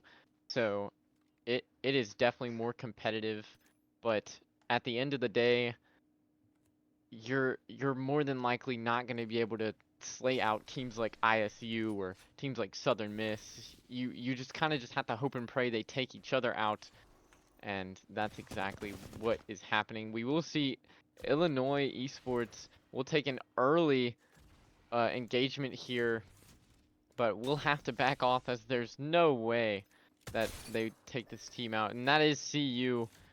one of the open teams will just push this, knowing that probably knowing that this team has two people on it. It's Devlong and Parksa, but you will also have another team to your top left, and they are just gonna constantly try and jump on these players, but I don't want to be mean about it, but you can see that these are open players, especially with High I'm going down. Would like to see them hit a few more bullets, but not everyone can be Mank. oh my goodness. Pulled out 2 guns, used every single bullet that he had, and still nothing. I think that was Schmalz and company, though, taking them down. I don't think that was Devlong or Parksa taking them out. No, more than likely not. But you will see Parksa and them will be shooting at Smalls and them, and Parksa almost taking out one. Literally just one shot. You hit one G7 scout, and he is down for the count. But we will see an Ashe ult, and Parksa will use teleport. his Ashe ult. Yep, and look at that. Beautiful positional plays. Maybe you need a scope on that, but it's okay. It's only the game just started. Like, I don't know if you're gonna find one or not. What? Oh my goodness. It is so fun watching these teams. Especially teams we've never seen before. Oh my gosh, and they're about to meet TMU Bold head on. Whoa! This is... There's no way you could ever expect that gunfight. K-Call's probably running and like, oh my god, guys, there's someone in front of me, what? Oh, dead. And you'll see TMU both get a free kill handed to them. Devlong is now dead, and Illini are eliminated. Wait, we got another team, because they just went out at 19th, so good work for them. Oh, good stuff. Hopefully it was Purdue Gold. I'd love to see Purdue Gold in here. But I doubt it. Who's that team right there? This is the new team. It's not. It's not. Yeah, Fair State was already in the lobby, but they are getting trapped by Southern Miss, so. Oh my goodness, Theo. Buddy. Hey, he's the sub, man. Don't get too hard on him. True, good point. This is what we expected. UNCW also going to take down one. That's Freaky taking down Furry Destroyer. I can't get over some of these Apex players' names. But we will see. Mank is going on a pinch. The drone. Mank is just challenging this roster by himself. Group D has gone down to TMU. So ISU Farmers may get eliminated early here in this game. And they did get eliminated early last time, but they still had the kills to make up for it. This time they might not. Yeah, oh, that is a crypto ult. And that's an Arc Star into your Scullion. They jump. That's game. Not game, but that's it for them. Mank gonna just drive himself forward, knows he has these kills for free. Another Arc Star for good measure. And Southern Miss gonna take out Fair State at number 16. And I'm pretty sure Mank got every single one of those kills. He did. Every single one. Oh my goodness. Look at what's happening on the left there. And then also up here, you have Colorado in an engagement as well. They're trying to get an emergency evac here and get out of Dodge because you can see they are being chased down by TMU Bold. Yeah, but I'm pretty sure TMU Bold's in the worst spot right now. They are in Storm. They've got 2 fights. They've got Colorado and they've got the ring to worry about. They are just trying to win this fight and get out of here. But so is Colorado as Pyro has gone down. K-Call has at least traded it out, but it is 1 for 1 for 1 for 1. One more player left, and Colorado gonna take down TMU Bold, but you may die to Storm, and no! Colorado! Oh, you don't like to see that, but for the moment, you'll have, 5 squads going down in the first circle of this game. Yeah, that is insane. And K-Call will get every single one of those Colorado kills too, so it's literally just a 3 for 3 trade. Now Team U Bold did take out another squad, so they will end the game with 5 KP. Unless they killed another team, but I doubt it. But we will see Schmal's having no heals at all and is pushing. Okay, and now he's using syringes. I don't know what's up with these guys. But that is UNCW trying to shoot out Kudez and them, and Perrin Zwifty. Oh my, there's so much happening I know it's very hard at to one follow. Well, time. except for ISU. Oh yeah, well they're Congrats just to them. They rocking probably it. just got a free top 5 placement off of that alone. As you can see here, we have Tamu Maroon just going to fly down knowing that Furry Destroyer is dead. And it's all down to Cheeky for UNCG curb biters. I keep saying curb stompers, curb biters. Actually, Furry Destroyer is still alive, but in the ring there, should be able to get out though. As Southern Miss are here, we'll go down to RMU, see what's going on with them. Croc and Lawless stuck in a building. Pander and GCU gonna start rotating in. Mank will take down one of the UNCW players again. Now that they see who they've gotten down, they may just start to chow this because they know UNCW was the team that was competing with them. And they are going to fly at this, knowing it's a 2v3, knowing that they have them weak. Here comes Mank, the first man in, gonna do so much damage, trying to get another down. Hasn't done it just yet, but Southern Miss, again, looking to send UNCW home. Oh yeah, and Thales is running around the right side trying to get in their backs to get any other angle that he can. Nothing, and they don't have any arc stars, no thermites to really push this team out. Now Theo actually is incredibly low, getting shot by that team, and they will just have to back up as Mank does end up going down. But it's a 2v2. It's a one. 2v2. UNCG will fall, by the way, as both of those players are so weak, but Southern Miss do not want to push it. Mank just trying to get the squad, but Theo has not won the gunfight. It's all down to Thales for Southern Miss. Yeah, and Thales is running as fast as he can, playing his life. He can always get the banners or craft them at the tree down there at the replicator, and no one's down there. Yeah, UNCW also healed up fully. Freak gonna find 2 strokes. Now only need, what, 2 more kills to take out this team, and they should be able to do just that as long as they're smart about this attack. You'll see them take down the catalyst wall on the door, and they should be able to find these players. They're kind of stuck in this building. 2 strokes will fully get downed again. Slasher will take down Schmalz. 1 more player left, and that should be the team eliminated, but they got to find him first. Oh, Freaky does go down. 2 strokes goes down again, but finally Maverick will fall, and UNCW going to get another team elim.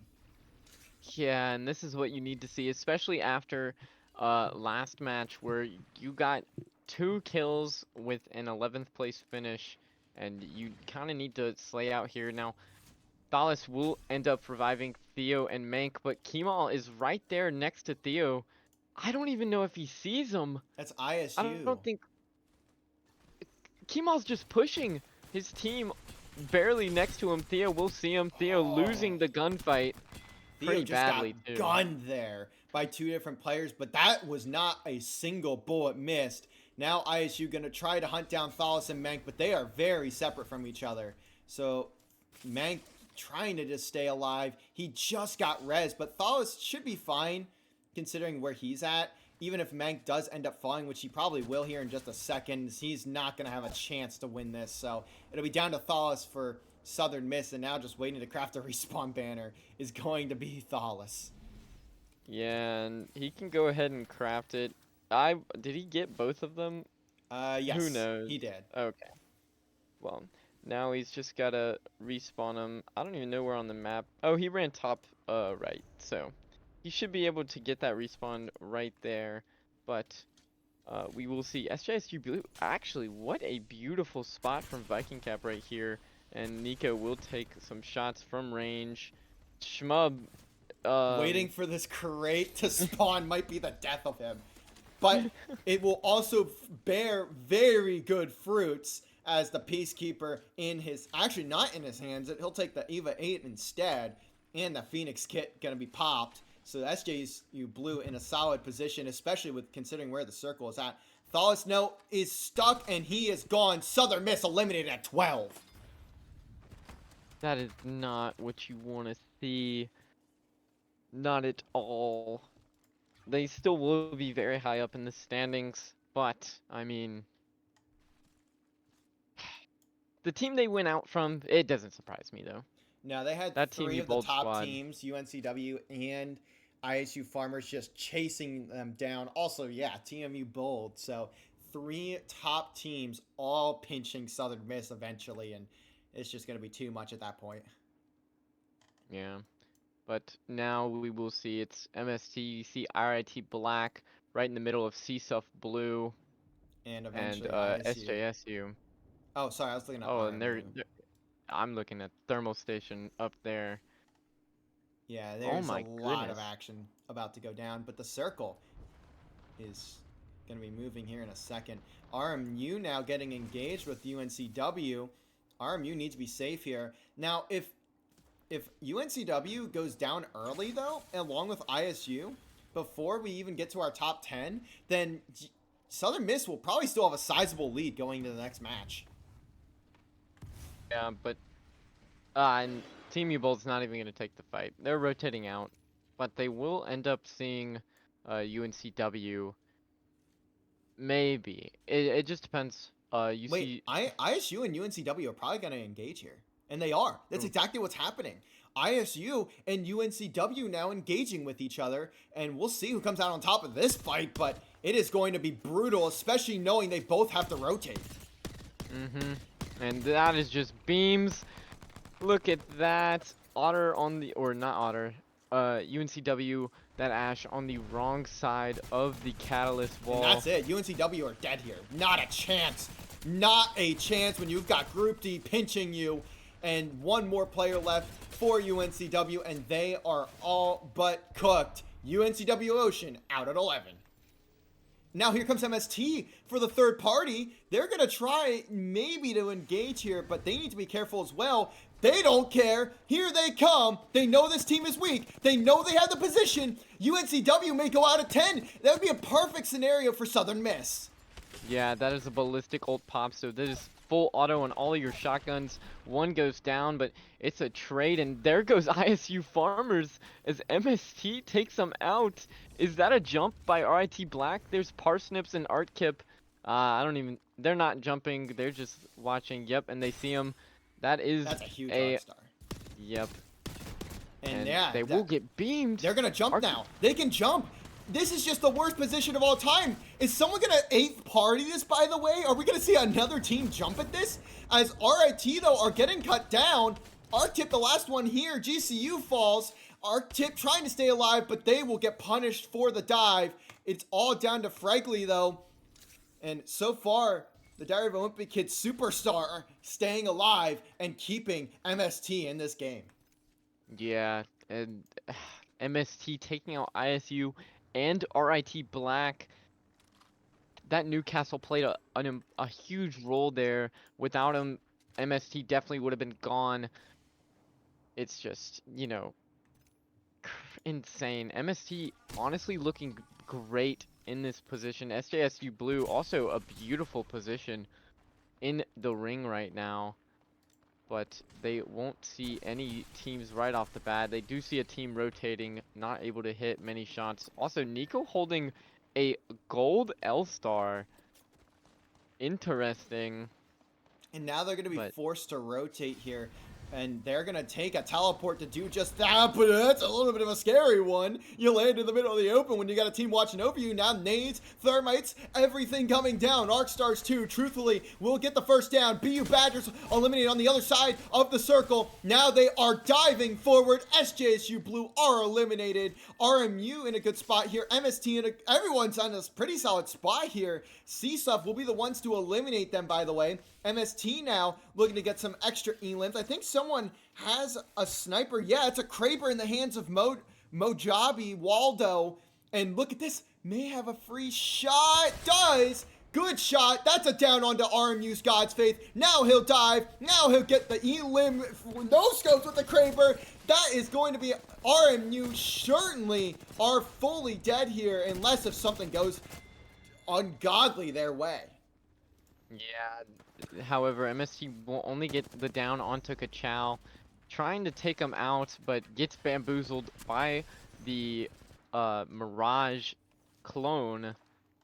Now Lawless and Inkroc are sitting underneath them, waiting to third party this. However, you will see Ash ult popped out, and Fregley will get the elimination on Kachao, and there's the last one, and out of there, and there goes RMU Colonials. MST looking incredibly dominant this game, as they have taken out so many large teams, and that is a Thermite. This team surely is out, and we will see the third party come out from Lawless and Inkroc, as Inkroc takes out one, Lawless takes out the second one, and they will take out MST, and they're about to take out this other team too, as what I mean, UVU Black playing this beautifully. You will see the Watson ult to recharge their shields, and Truthfully's gone, so it is now.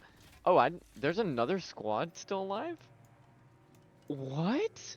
Yeah, we got CSUF CSUF, Blue, UVU Black, and we have Tamu Maroon.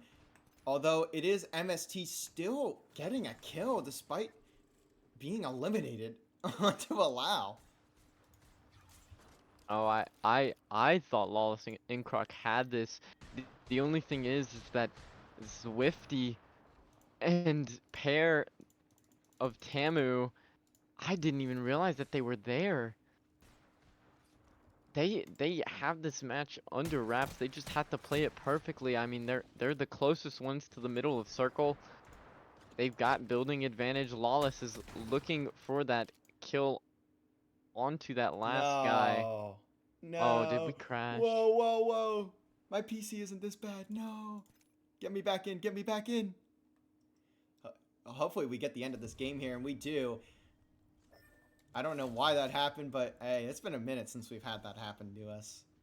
Yeah, I know. It's just your PC. We didn't miss anything now, at least. That's for sure. No one's moved. Storm hasn't even started closing yet. It's closing in 7 seconds, this final circle. And Crimson Monkey, I don't know how this guy hasn't been spotted, but Zwifty and them know where he is. Just no one wants to jump. Look at this. He's charged up. May steal a second place placement away too, which would be huge for them. Oh yeah, no, 100%. Unless he does manage to get this off, Pear could literally walk left 3 steps and be able to see where Crimson Monkey is. 3 steps to the left. But such a now patient play too from everyone involved here, and that's a big shot from Zwifty. Will connect for 86 damage, but I don't know how much it's really gonna mean when you have a heal battle like this. Mm-hmm. And look at this. Yeah. I think that's Crimson Monkey. Crimson Monkey is just hiding. He's like, I don't know what to do, guys. He's definitely cooked here. There's no way, and that will be gone. CSUF Blue is dead. Finally, now we have our top 2 as Zwifty pops. The 2 catalyst walls actually are going down, so no one is just going to be able to see a thing in the circle. Here comes Tamu Maroon. They're looking to get their first victory on the board, but certainly you've got a 2v3, and this could realistically go either team's way. But now Tamu Maroon should know they may not win this. Swifty has gone down. Pear's about to go down as well. It's all going to be down to Fiddle Dude if he can get this to go his way. The red doesn't come off, but it doesn't matter. Tamu Maroon take game number 3, and we have had 3 different champions. Man, I mean, Lawless and Inkroc, you can't play that any better. Like, they did amazing. Now, they just had to get 1 shot off Pear, and they might have had a better chance. However, it's just beautiful plays from them. You know, you're faced with a 2v3. You did end up taking 1 out and getting 1 low. You played that as good as you can. You take the second place finish along with all of the kills you got, and you're in a beautiful position. Yeah, and let's take a look here at the kill feed and the match summary. Tamu Maroon, 5 kills. UVU Black with 2 players getting second place. That's pretty solid there. MST, 8 kills in 4th. Southern Miss, only 3 kills and a 12th place finish, but realistically they should be alright considering UNCW Ocean and ISU Farmers both finished 11th and 10th, but the KP pretty solid for both of them. 8th, and I think to be honest, they should still be in the lead by a decent bit, but definitely ISU and UNCW gonna be getting closer to catching up. No, yeah, 100%. And I'm honestly I'm so happy for MST. This is a team that we haven't seen absolutely killing it this match, and this is what we want to see is teams from the open division coming in and taking out these top teams. You know, they've had all season to practice, all season to play, and did they play? I mean, I'm watching it on a second monitor, the replay of MST absolutely shredding out these two teams, and you can't can't make this up. I mean, beautiful match days, three different champions. No one team more dominant than the other team. It's so far been a back and forth between multiple teams, which is what you want to see. I mean, today's semifinals is a competitive day. This is the best teams from the entire season. So Yeah, it's and just we do have the updated standings now as Southern Miss still in first place. They only need to be top 10 to guarantee themselves a spot in the overall finals, but they are still in first. They have 46 points, even with that rough game. ISU Farmers in second with 35, UNCW Ocean in third with 30. SJSU Blues caught up as well, 29 points in fourth. CSUF Blue in fifth with 28. Tamu Maroon in sixth. After that victory there, they have 24 points, tied with MST Gold with 24. And then it drops pretty drastically. You have 15 points for Colorado Boulder and RMU in eighth and ninth respectively, along with UVU Black and BU Badgers tied with 14 points, but I believe the tiebreaker would go to UVU because they have a higher top placement, which was second in that past game. yeah. But now it will be match 4 coming up, I'm pretty sure, on World's Edge. So we will be halfway through, done with the day, going a little faster than I think both of us expected this to go. I know. Because I was expecting to have to wait until or to be here until like 10 p.m. like doing this and hoping my entire apartment complex is not like moved into the next 5 zip codes over into like Alabama or something. But it looks like we're doing all right for right now. I mean, I saw it got a tiny bit windier earlier, and that's why I keep looking to my left here because I can see out my window. But it's not. We're we're like at the edge of where the tornadoes are expected, so like hmm we probably are fine. If this window breaks, you may hear it, but don't worry. I mean, what else am I gonna do? Go to my living room that has more windows? Like, we'll be fine. Yeah, for me, I've got blackout curtains. I can't even see what's going on outside. My room's dark, so I can't see crap. I do know that Hattiesburg is like a 5 out of 5 danger level for this tornado, so we're supposed to be getting like the worst of it Well, that was in yesterday, Mississippi. though. That was yesterday. Today, it looks like it's shifted a bit further north in Okay, MS. So gotcha. I'm going to take another gander here at the National Weather Service's Twitter because they do keep updating, of course, with this sort of thing. But the last time I checked, Hattiesburg is literally at the edge of the like particularly dangerous situation for this entire Mm, ordeal, which this is valid until 6 p.m. Central Time. It is currently 3:33 Central Time, so we may be probably, maybe, perhaps fine. I don't really know, but this, as a lot of great actors and playwrights say, the show must go on. So we will be continuing until either my power goes out, until either my place ends up dying or something else ends up happening. Who knows? yeah, but hopefully we can get. We talk so much about how this is going so fast, and then the matches don't start almost immediately. They might be taking a break. Do you Uh, know? I'm I can't looking at see the chat. chat here, but I don't see anything that would indicate that, as far as I can tell. But I could be wrong. I know it's just someone said check Discord, but I don't know if we can see the same chat that they can. So I don't know how much that's gonna help. But I'm gonna try to get some information here and see what's going on. Let me take a look here. I don't even see anything in the season 3 general, so I don't know what's going on.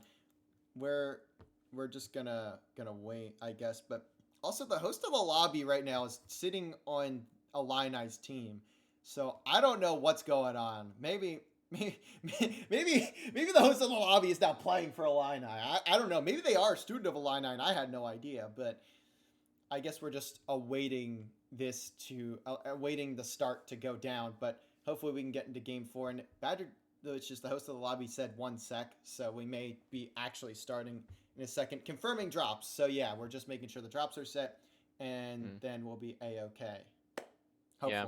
Now Badger is a competition intern, so he's not part of the Full-time main team. staff. He's just interning, which I mean makes sense, and he's doing a pretty good job. Move to observer, by the way. Move to observer. As 3 players said, you're on the team. You're on Illini. You're on Illini. And we are now starting. So we can get into game 4 quite quickly here, thankfully. Let's keep rolling. Yep, let us go. I don't think Southern Miss is gonna change up their team comp. They might just stick with it like the whole way through. I don't see why they would change, but you never know. They're playing more passively. Like their team comp is more passive than what we are used to seeing. No Bangalore. Like no, not at all. And maybe Which is that is surprising. because of Theo playing instead. Maybe just not comfortable on that role. Yeah. That would be my guess, but we have the character selection, so we'll see if that ends up changing. I don't imagine it would, but it's always possible. You never know. Yeah. Maybe. Theo's more than likely gonna go back to crypto. Let's see. Yep. Which, I mean, it's been working out for them. Theo's playing a really good crypto, really good recon role, picking up the banners from afar so that he's not in danger and respawning them as quickly as possible. So it's working out. I don't think they're generally used to this play style, as you know, if you know Southern Miss, they like to play very aggressive. But we will see. And we are getting into match number 4 now, halfway through today. And what in the world Well, we saw is this. Nico? We saw this last game too. They just go straight for this vault, and it doesn't seem Southern Miss contests it, and they probably don't know either. That's the thing. They probably have no idea that this is going down, but already they're taking a tiny bit of damage. Again, you got to remember, ISU is landing directly north of them at Big Mod. Yeah. Now, Nico's just gonna wait for the Loba ult to get into that vault, which, oh, I guess not. They had a key immediately? What? And But yeah, we'll this is pick great up loot. everything. And look at where Circle pulls. Oh, That's oh, unfortunate. Mank's pushing. Mank's pushing him. Good Immediately. Good call. Mank I is somehow in didn't there. see it. Mank may get Put, this. oh, Teleports. Here comes Mank. Can he get the kill? No. A little too far away. But good work from Nico to escape that. That could have been disastrous. Especially when you grab all the loot and then immediately... what? Whoa, truthfully. CSUF Blue getting jumped down on by GCU. Yeah, truthfully, probably gonna get out as GCU's team really isn't movement based. You see a Fuse, Crypto, and a Gibraltar, but they will end up finding Truthfully, and that is not very good for CSUF. But they more than likely will be able to respawn them. Yeah, and from outside of that, it doesn't look like there's anything too major going on. Another vault being taken, this one by RMU. You can see a team pushing into there. That's going to be UNCG Curb Biters, but RMU likely going to be out of there before, yeah, you can see they're going to be out of there before it's even noticed. Yeah, so nothing too crazy happening. Pyro is going to take this box here. A beautiful pick, actually. Everything for his L-Star, and he does end up spotting a team. Is there a team on him? He does see one, hitting multiple shots. We'll take out his EVA 8 to take out that player. Colorado, Barely not again. Not again, Oh Colorado! Guys, please.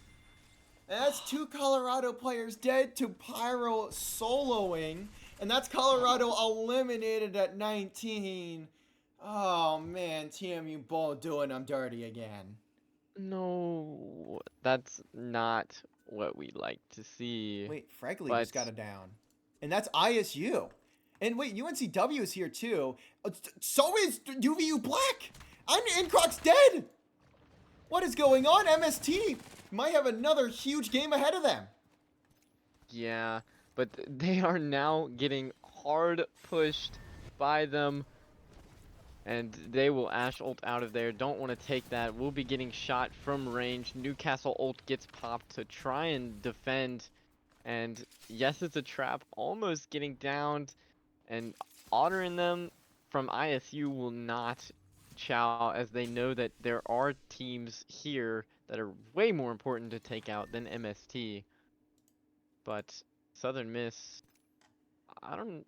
Oh, they are chasing that roster. Or yep, Thalas will be taking shots from range. Doesn't end up hitting anything, and that roster is just going to be running. That's fair state right there, and they're taking a lot of damage. Now you're going to see Thalas teleport all the way up there, try and get aggressive, get a couple kills, see if they can rack them up in the early game.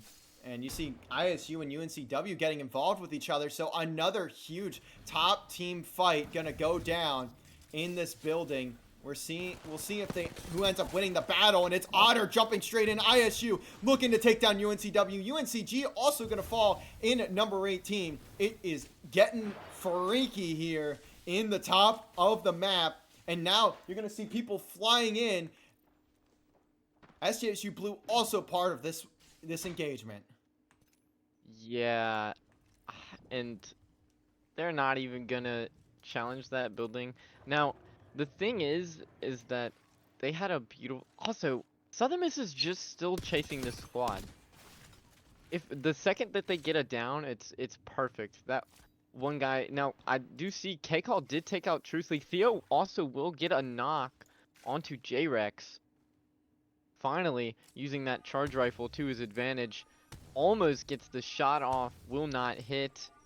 Trying so hard. Mank Still has nothing. gone Mank down. goes down. Oh my goodness. Oh, he's standing in the dead, lava. too. Yeah. That's probably part of it. That sucks.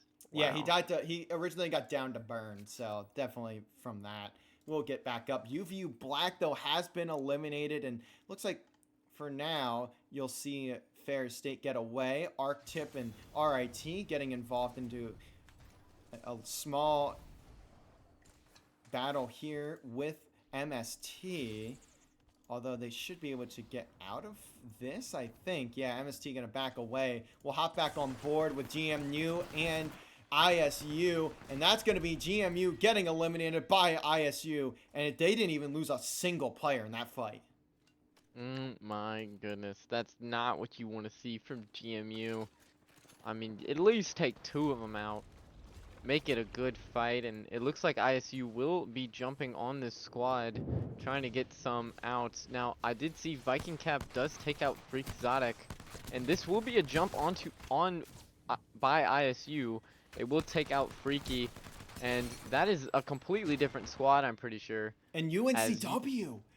That was UNCW that ISU jumped on, and they just eliminate them at 15th. That's a huge break for Southern Miss. And ISU, now, I guess.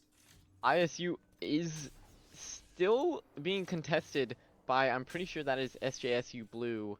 Yeah, right here. But, I mean, that entire building area right there has teams all around it. Bit of a hot spot, especially for fighting right now, as Otter will look to go in. Will he pop an ult? I don't think that'd be a very smart decision. But we will see, as it looks like Group D and them will look to be pushing this team, playing very aggressive. Won't hit any. Well, I say that they do manage to hit one. Group D just diving right in, gets immediately beamed. Not able to hit anything is Otter, trying their best to push this team, but this team is defending with their lives right now. Otter not in a very beautiful position. if he was going to ult, this would be the perfect time. Won't be able to grab that ledge, unfortunately, as Group T does go down. 1-for-1 And trade though. yup, will they manage to get? Look at Otter. Oh, Viking Not Tech even gets with another. this team. ISU. Otter's not even with this team. No, he's not, and his teammates are dead here. So just gonna back away. Wasn't too involved there, so can at least get his teammates up. Just needs to craft these respawn banners. But for now, we'll hop away from them, considering that fight is all but over. Southern Miss getting into an engagement.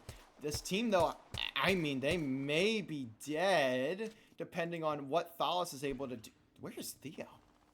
Theo's really far behind, so Southern Miss may Slow not and be steady. fully into this one. Maybe, but they are getting. This team's getting shot by that team to the left of them who just took out half of ISU's team. And I Yeah, mean, MST. so many. Yeah. MST, that's a dangerous team. That is a team you have to watch out for. And they will have to back away as there's way too many teams here for you to be hitting. What a shot there from Theo. Oh, Oh my goodness. Unable to get any more damage off of them, but is doing a beautiful job trying to play recon now. Looking for any team that he can. Will he spot anybody? Does not. Watching the flank, and it looks like Thalas and Mank are now going to try and jump this team. And Thalas will get jumped on by that crypto. Mank trying to come in to save him. Does end up getting there. Can he get the knock? He does. that's It two does look like strokes. 2 strokes, yeah. And It did look like he had a Peacekeeper. Oh my goodness! he's at least helping his Theo. team out here, but the rest of his squad has to fight. Well, I mean, I guess it's 2v2. Mank will take down 2 strokes with the thermite. Mank will also take down Schmalz. Thalos gets down again, but now it's essentially a 1v1 here because Theo is so far away. And he's just going to chow it. And that's going to be a trade. Huge one for Mank to win. Maverick purple dead. Now Theo just needs to get to the squad. Yeah, Theo is going to have to be running.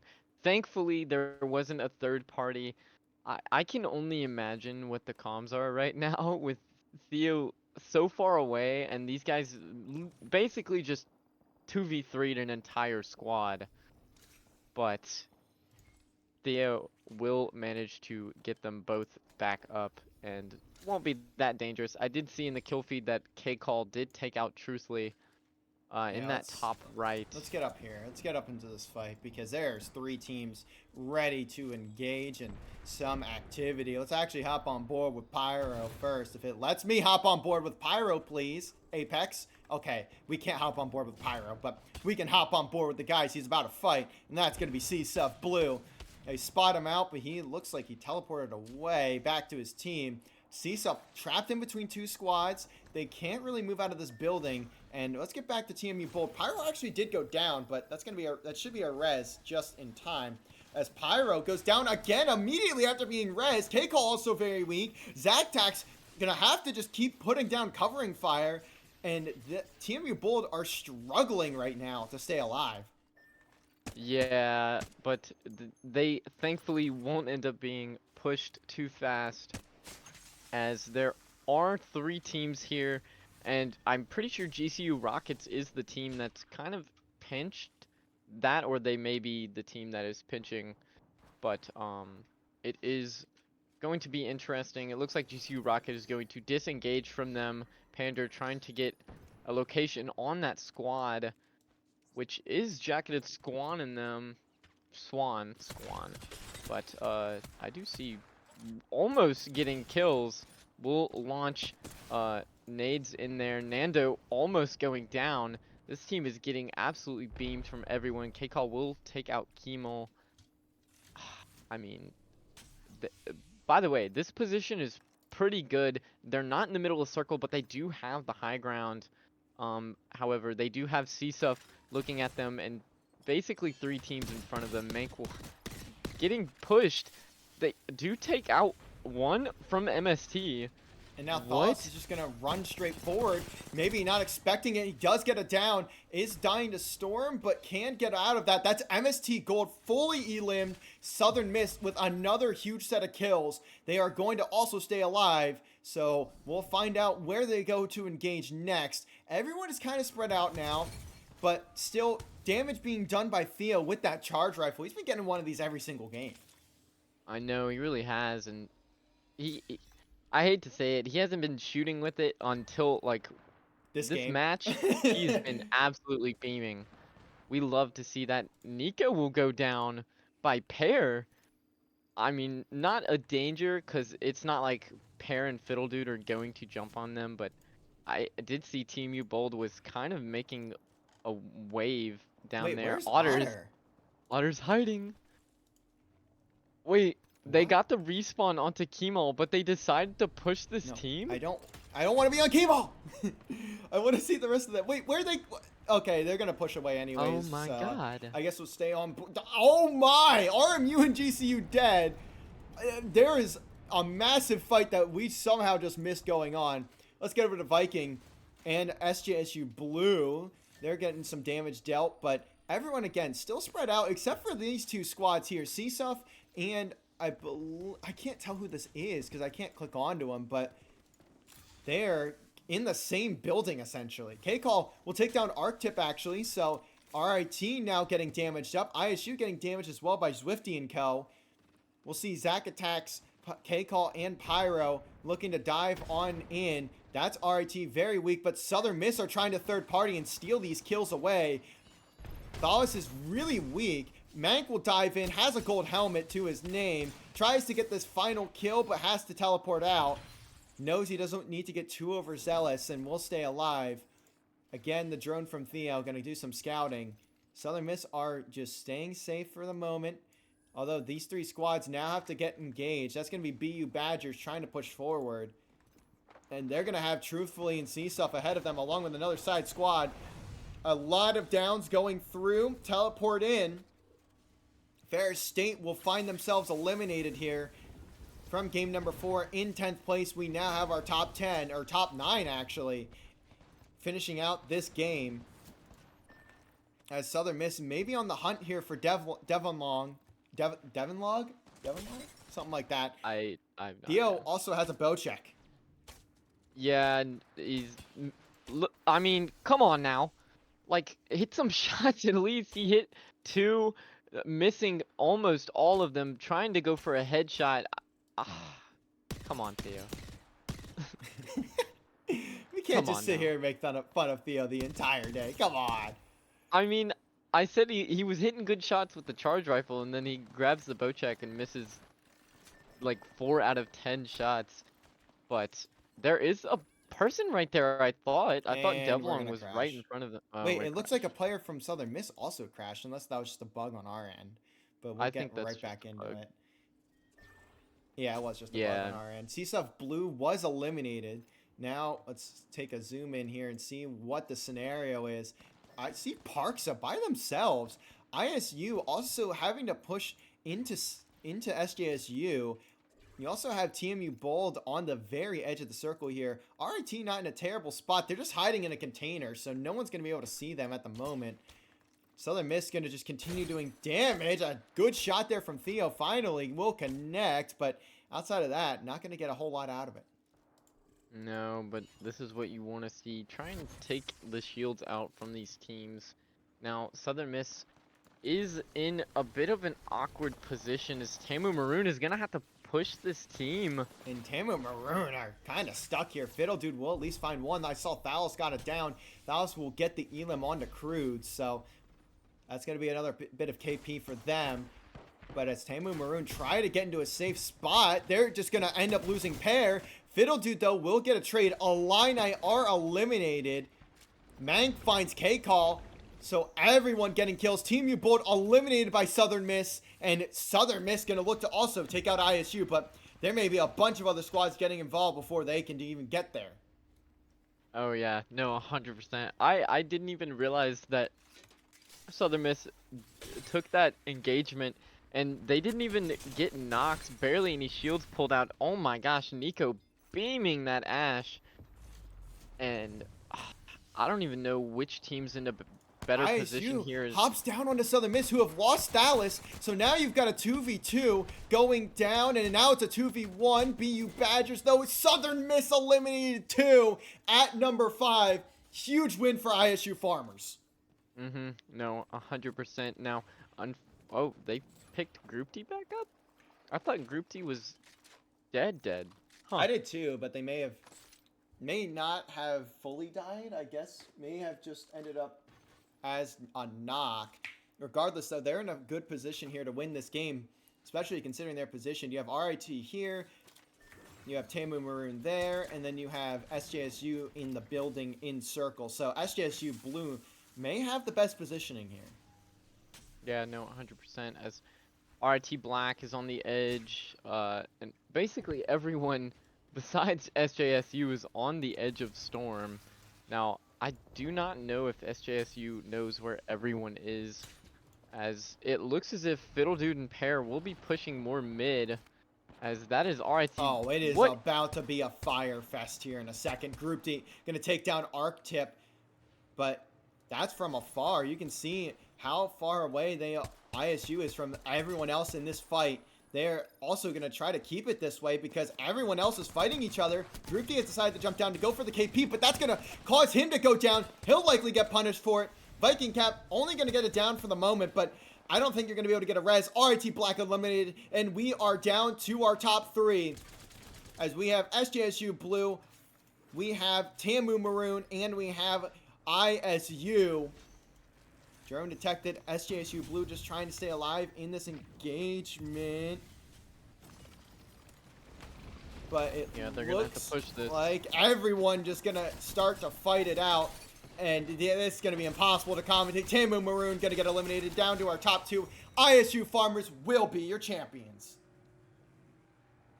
That was a third party. ISU jumped on the opportunity to the third party. That is insane. And if you're paying attention to chat, you can see Theo. I guess all of Southern Miss will no longer be playing for the rest of the day, as they have PSQ qualifiers. So that is very unfortunate, but they should get enough to be in top 10, but not necessarily what you want to see when you have to be in that top 10 to make it to Sunday. But if they make it to Sunday, I don't think they have PSQ tomorrow, so ideally that should be just fine. Yeah, hopefully, but we will see. And getting back into the game here real quick, ISU first place with 10 kills, 13 kills in 5th place for Southern Miss, and they may have done just enough as, yeah, Theo the only player on Southern Miss, and I just don't think he's going to be 1v3. He may also just not play. I'm not 100% sure, but that is very unfortunate for them. They should be fine, but saying they should be fine is a different story, so we'll find out if that is going to be enough for them to qualify. I think they're good. I really think they are, but you never know when you're in one of these scenarios. They have 63 points. They probably won't get first, but number 10 is RMU with 17. So with 4 more games left, I think they're okay, but it's going to get very close. Yeah, no, 100%. Now, yeah, 63. I genuinely don't think that RMU is going to be able to hit 63 points, but I did just get the overset. Thank you, Octane admins, or not Octane admins, a Singular Frog from UCSC for giving me this. I could have just asked you, Wizard, but I completely forgot until I saw it. But yeah, it's gonna take a lot, especially in 4 games that you've only gotten 17 points. I don't think that it'll matter that much. And I guess Theo is staying in the lobby, so he will try his hardest to get placement points. So especially if they're still playing, they're fine. As in Theo. I guess Shadow's not on the roster because they could have Shadow sub in. That's what they did in NECC, but I guess he's not on the Octane roster. So that is a little unfortunate for Southern Miss to not have at least another player. even if it is Shadow, but Shadow's also just good at every game he plays. So I guess that's not really a huge issue. But Southern Miss going to have a lot of work ahead of them. As long as Theo can get placement points, it should be fine, I think. But it's going to be kind of tough to do so. Yeah, no, 100%. Now I did get Otter in chat showed his POV from that ending fight. He chunked 3 thermites straight into the middle of those two teams and got like 70 damage on each of them. Okay. So That's yeah, huge. Huge. yep. But we should be able to start game number 5 here in just a second. Now, if you're used to the normal match days, this is a little different. There will be 8 matches and not 6. So that's where it really gets a little more concerning for Southern Miss. If it was normal 6, yeah, obviously you'd be just fine. But that's completely different than looking at when you have 8 games. You have to worry about 5, 6, 7, and 8. So 4 full games with just one player. But I think we all believe in Theo to rat for long enough to get at least a couple placement points. We'll have to find out, though, if that is going to be just enough to continue getting this little itsy bitsy pieces of points. Yeah. Yep. But we will see. I'm positive. We've seen teams get less than 40 points in top 10 on match days, or Yeah, even in top exactly. 5. So it's not going to be a problem. You'd have to see some insane switch ups for some of these teams in order for Southern Miss not to qual, but they'll be okay. It's Yeah, not going to be a and problem. in the top kills category, you have Mank and first with 21 and Thales in fourth with 14. So that certainly helped a lot. They had 39 KP. Theo has 4 kills right now. Theo has 4 kills. So Goodness. now he's going to have to really make sure he's staying alive because it feels as if they're really going to have to start relying on some placement points here. Yeah, but I wonder if Theo's gonna stick with crypto or change to something that moves a little fast, like an Octane or even like Bangalore could be really useful. If he steals some KP, that'd be amazing. We've seen it from teams like Team U Bold absolutely shredding, and with only 2 people too. So we'll have to see how it goes. This will be Storm Point now. No, World's Edge. No, it is Storm Point. Yeah, Sorry. it's My Storm Point. my math in my head's off. I know. So, It's a little different too. It was kind of awkward, but yeah, it is Storm Point for game number 5 here, and game number 6, I believe, will be also on Storm Point, and then we'll finish it out on World's Edge for 7 and 8. We are waiting to start here. I'm not 100% sure, but I'm not one of the ones rioting in the game chat right now about the game not starting. Uh, reservation at 5 p.m. Mountain Time. Oh no! Come on. All right, let's get this going. Let's get this going. Also, I'm seeing so many people say no solo, no solo, no solo. They're just trying to get Theo out of the game, which is quite funny. But I think we'll be Theo. fine. It's a solo. What are you worried about? If a solo outplaces you, you're just bad. I know. That's all I gotta say. If a solo outplaces you, you're just not great. Don't say that, because we've seen some rats To be fair, outplace Southern Miss. Colorado's getting dove on at the start of a game. That's not their fault. Yeah. That's not their fault. They can't do anything about that. You know what's insane to me? Like I feel like we talk about GMU Patriots so much. They only have 2 points. Yeah, no, they're not. They're not having a great day, and they also are getting landed on. I think they're pretty close with a lot of different teams when they land. So I think that's kind of a big part of it. So I think that's a huge portion, but Ah.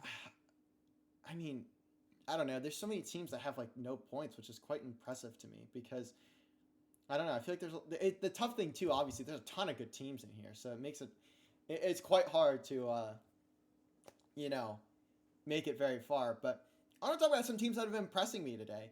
MST and BU. Well, mainly MST, to be honest with you. Primarily MST, because MST is an open bracket squad as far as I'm aware, and they're sitting in 7th place right now, almost able to make themselves into the finals. They still got to continue performing, but it looks like, Southern Miss is not allowed to play with a solo, so they are not going to be allowed to play in the rest of this day. They will not be able to get any more points, so 63 will be their total, and we will have to find out if that is going to be enough to get them in the top 10. Man, that's unfortunate. Where in the rule book is that? That's a rule? I guess. I'm not 100% sure on that, but that would be my guess is it's a rule for a reason, as we will head on over to Storm Point for match number 5. You can see at the top, Southern Miss done for the day. We'll find out if they've done enough to be in that top 10. Yeah. But we will see. Now, we obviously will still be streaming all of this just because it still involves, it's not like if Rocket League doesn't end up playing, we're not going to stream them, because this does still affect Southern Miss. Let's get an update on Rocket League, by the way. They lost 3-0 to Northwood in the winter semifinal. Northwood 3-0'd Cumberland to make it into the finals. Southern Miss is just now playing their next game. They are playing against BPC, a team that they have a lot of history with. So if they win there, they will take on West Virginia. And if they beat West Virginia and BPC, then they will play Cumberland for a spot on Sunday. Yup. Who do we hop on board with now? Who do we start with? I guess let's hop on with who's in 10th right now. Can you take a look for me? 10th is RMU Colonials with Kachow, Dev, and God's Faith. Right here. Yep. Let's hop on board with them. We'll probably primarily follow these teams on the border between like 10th, 11th, 12th, and even 9th, 8th, because I think that makes the most sense, especially considering the position Southern Miss finds themselves in right now. We'll see what ends up happening. Yep. Sorry, if you see it constantly going between like 30 and 60 FPS, I have to tab all my tabs so everything is properly running on stream. Yeah, that's insane. But now that we have gotten into half of the map, I will go over a little bit of the like survival time, top kills, and top damage, just because nothing is gonna end up really happening here. Survival time, you have Viking Cap with an hour and 14, Nico with an hour and 14, Shmub with an hour and 14, and then Zwifty and Fiddle Dude with an hour and 9. For top kills, you have Mank with 21, Kemal with 19, Group T with 16, Thalas with 14, and Truthly with 9. For top damage, you have Thalas with 7,800, Mank with 6,000, Kemal with 5,700, Theo with 5,750, and Group D with 5,267. So a very Southern Miss swayed in the kills and damage department. Surely none of them finish in top 10 or top 5 in any of those categories by the end of the day, right? Surely not. I don't know. Judging by the fact that Mank has 21 kills. That, to be fair, that is a very tough number to beat. But speaking of someone that could beat that number, it's ISU Farmers players. And they are on the hunt. Again, looking for this BU Badgers team. BU Badgers have been hunted down by ISU every single storm point. So we'll see if they're able to escape it this time around. But it is going to be a very tough ask, especially when you're running into Colorado. Yeah, and ISU is hunting for... They don't even really need the KP. They're gonna place top 10, but I mean, why not? Why not go for it, right? And that's exactly what they're gonna do. You can see in the top right all the pings coming out from them. They want this team bad. Now, they're just barely gonna miss CU, I'm pretty sure, but they're looking... Oh my goodness. Oh, Kemal taking a ton of damage. and it's not looking very good. I say that Group D will take out Jacketed Swan, and the rest should fall shortly thereafter, as Jacketed Swan will get finished off. That is a Newcastle ult. But it doesn't matter. I mean, Group T just shoots around it instead. I see RIT getting involved in a fight as well. There's only one player left on this squad here. You can see K-Swish just moving away. Group D does take a little bit of damage from Colorado, and they're going to try to get involved in this fight here, see if they can try to third party, but I will be honest, it does not look like it's going to matter considering all of ISU has healed. Otter throwing the drone up just for good measure, and now you're going to see Kamal start flying forward to try and get in this fight. Yep, 100%. And ISU is going to look to take out. That is a crypto ult popping off, and Kemal's trying to get the jump on him. Ash ult comes out. However, Kemal won't go through the Ash ult as it's not looking very good. Oh my goodness. The Prowler's getting in the way a little bit too, which is kind of funny. Prowler's just kind of blocking a couple shots, but I don't know how much that's really going to help you, Colorado. You may still be cooked here. Yeah. Wait, Group D has gone down. He got sniped by a Sentinel, and CU's gonna take advantage of this. You will see ISU is backing off now. Oh, look at the switch up there from Highheim. Gonna take down Kamal. Actually, his teammate's gonna be the one to get the down, but regardless, the good play there from Colorado. That's 2 of ISU dead. Goodness gracious. And now they're getting third party though. Here comes BU now. They were looking pretty rough after they got jumped on by ISU, but they managed to get it.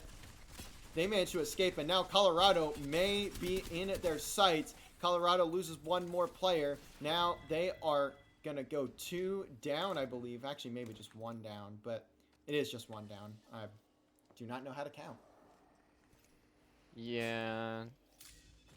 And they should be fine. ISU, obviously. What is happening down here? There's Holy like 8 crap. teams fighting it out. You can see UNCW, CSUF. You can see SJSU. You can see RIT Black. You can see Tamu Maroon.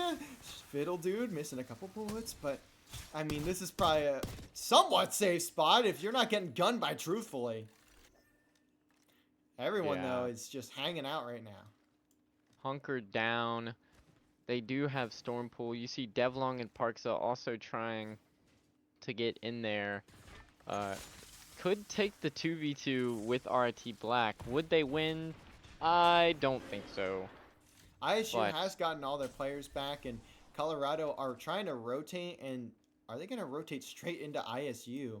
This battle over in the mountains is still going down. No one has came out with losing their team, and no one has came out as a clear winner either. Like, it's just a whole lot of hoopla going on down here. And looks like Colorado going to try to escape now that they know ISU is going to likely try to track them down. We'll hop on board with ISU because they're probably going to win this fight now. It's a finisher just to confirm the kill. That is devious by Group D, but the rest of the squad now just chasing one more Colorado player and Ryu. Trying to stay alive, but you've got 2-3 players and you're getting pinched. This is just all she wrote for Colorado in this game. Should be the first squad eliminated. Yeah, maybe. Yeah, he's gone. He's a goner. And there goes CU taken out by Kemal. Yeah, ISU. Yeah, ISU. UVU Black also falls immediately after. Now there's going to be a little bit of a battle here between ISU and Two Strokes with Maverick, Apex, Purple. You will see them having a bit more cover than ISU, but ISU certainly having the gunny. We're going to take a look down here at that fight for just a second, but we'll wait until this one is done and dusted because that Thermite is going to wreak havoc. Here come ISU, and that might just be the fight. Schmalz at least trades it out, so we could have a 2v2, not for very long, 2v1 now, as it will be Two Strokes trying to win this fight. Not a chance, though. Maverick going to go out in 16th place.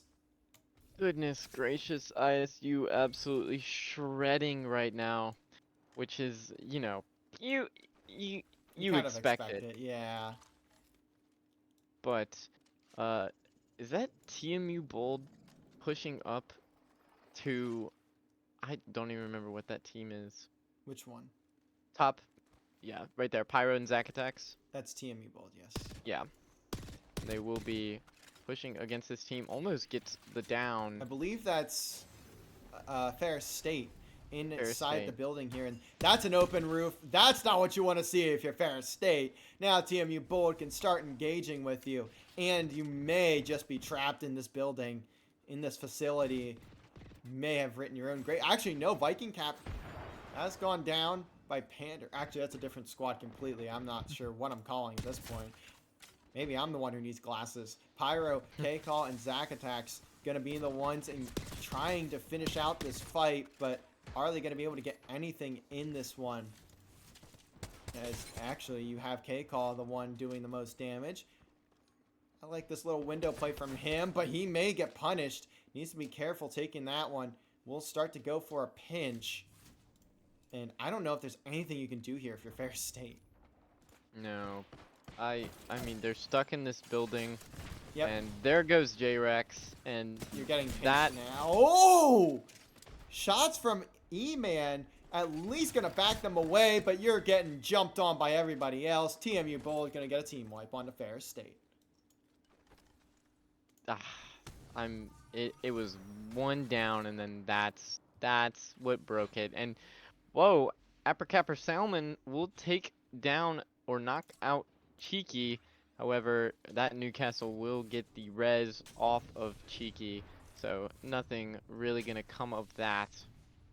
GMU, a team that we would like to see get more points, as they are sitting in 20th place with only 2 score and 1 KP. So we would want to see a little more from this team. And this is going to be ISU and MST getting into an engagement. We'll see if anyone comes out on top or if it just is a rotational battle. But that's everyone hit by that drone. Group T has dove in. Can't only get one. Now his teammates are going to have to fly forward in the 2v2. But I don't know. This is a pretty even battle. Frankly has taken out Group T fully. The banner is recovered. Otter and Kamal should be able to get out of this one without too much issue. And it looks like they do, so MST knows they don't need to jump on that. Yeah. And oh my! Look at all of this. We'll just hop on with C stuff because they can see the most of it. RIT Black will fall in 14th place. Now it's going to be up to C stuff Blue to see if they can get any damage dealt. We also have 2 squads stacked on top of each other. I believe this is Pylon? Oh, sorry, this is Barometer. And also UNCW, a team that is contending for first place right now, is in a pretty solid position. Don't need to move. They have the circle for the moment, but they will have to move into the next circle. ISU and MST are going to continue fighting here. And there's a player down from MST. Going to make that Group D going down, but that should be MST all but dead, and they are gone in 13th. ISU having themselves a game as well. Yeah, ISU showing MST why they were in the open division and taking them out. Wow. MNST. Gosh, I am not thinking today. But Viking Cap's the only one left for his team.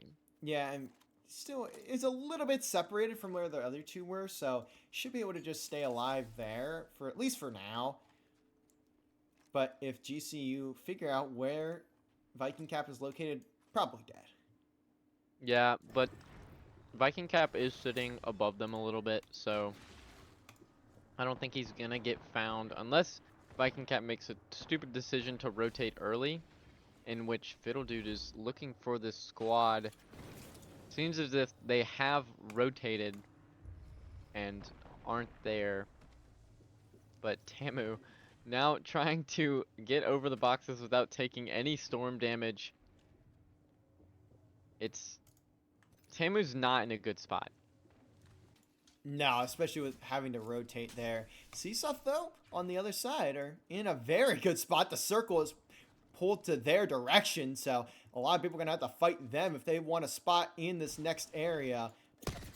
You have UNCG in an okay spot. TMU Bold has been eliminated at 12th, and that's by Fiddle Dude, so we'll see if they end up getting a good placement here. As They got Tamu Maroon took them down for a spot very close to the next circle. Not quite in it, but quite close to it. Yeah. Not in a beautiful spot though. It's number one. There's two teams right there. Is GCU Rocket just sneaking? They really They're are. trying to get a good spot. Being under there is a terrible spot. UNCW Terrible. getting, I think, dove on, as well as, I think they got it down, though. They did onto Integral. They're trying to shoot out of this door, but they just cannot break it down. You'll see Freaky push out for a second. Slasher, though, has a lot of players on top of him. He's going to get taken down by RMU. RMU might be able to get at least a couple players, and GMU also involved in the fight. GMU will be eliminated by UNCW, so they're going to get a lot more KP, and we are going to crash once again. Yippee! We love crashing in this game. Happens all the time. You love to see it. But We are back. now we're back.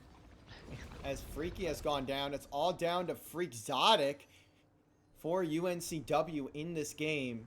Does have the wall to work off of.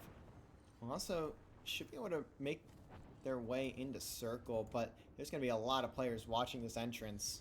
And you can see ISU getting involved in another big battle. Can they win it again? And they do end up taking out RMU.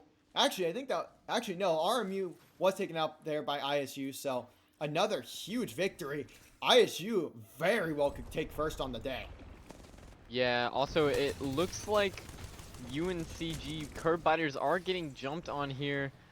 Interesting to see that Furry Destroyer does have the Rampage. But that Jacketed Swan also the only one left for his team. Oh no, never mind. I'm just blind.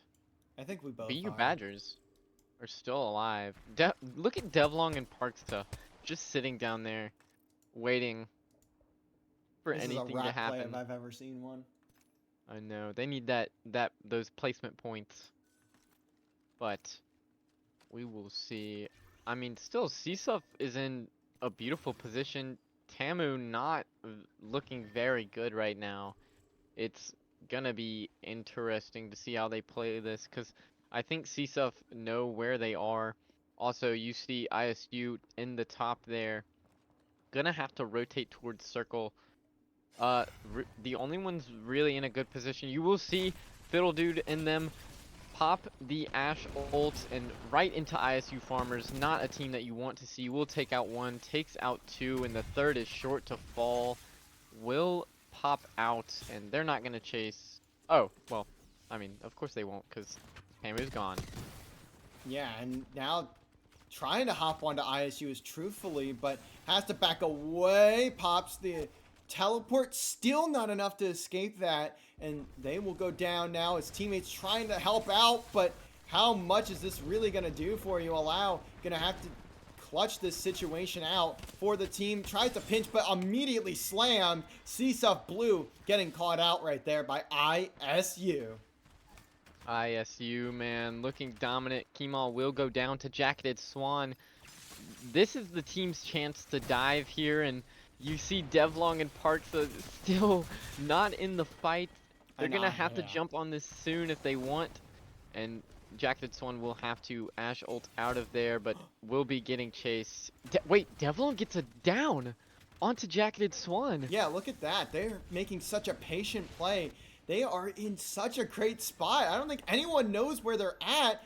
Parksa and Illini finally going to start making their move. And this is huge. This is huge. They got the 1 KP from that kill. They are top 3 so placement points are theirs. They should get a third place finish gives you 7 placement points, so they are in perfect position. However, GCU Rocket, the only team so far with 3 players left on their roster. Um, they just need to make sure that they do not get jumped. BU Badgers, though, arguably in a better position as they do have height advantage.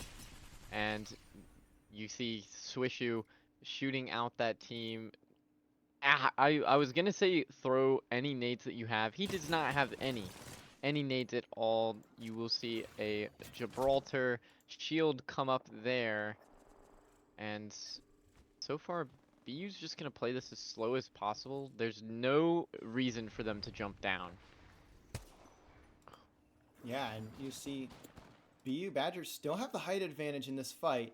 Devlong and Parksa are just hanging out, dude. They are just having a party right now. Well, more of a campfire, singing the campfire song, CMPFIRE, SONG song, as GCU making their move. Now they're going to dive. Here comes Dando. Who's your daddy? Going to be the one to try and speak up, but it'll be Pander getting the first blood in the engagement. Pander going to get the Elim on Crudes. Now it's a 2v3v1. And it should be GCU getting this final finish. Actually, no, it shouldn't, because Badgers have made themselves hidden. And I think Devlong and Parks' position has been compromised. They're going to sneak away, but are they going to know where K-Swish is? I think they're about to run into him, and they do. They will get the KP off of this. There's no way you lose the fight, but now GCU just hops in there, and you're in a bad position. They know where you are. You will see the lifeline ult gets popped. Interesting play there, but in the end, it really wouldn't have mattered, as GCU Rockets will take match number 5. Yeah, and I mean, that's a big one for them. I think they're one of the closer to the borderline teams that was near falling out of that top 10. I can reopen the standings to make sure that that is the case. And yeah, they were in 11th place. So that is a massive win. That may give themselves a spot in Championship Sunday if they can play their cards right through the next few matchups. But we'll have to find out as we continue to go through our final 3 on the day. Let's take a look at this match summary and see how things played out. You can see first place GCU with 11, 19 kills, and a 4th place finish for ISU. They are certainly in first place now. Oh yeah, no, 100%. There's no way. But we love to see it. BU Badgers getting some placement points. I'm trying to see where they are. They were in 8th place. So BU Badgers honestly not doing too bad.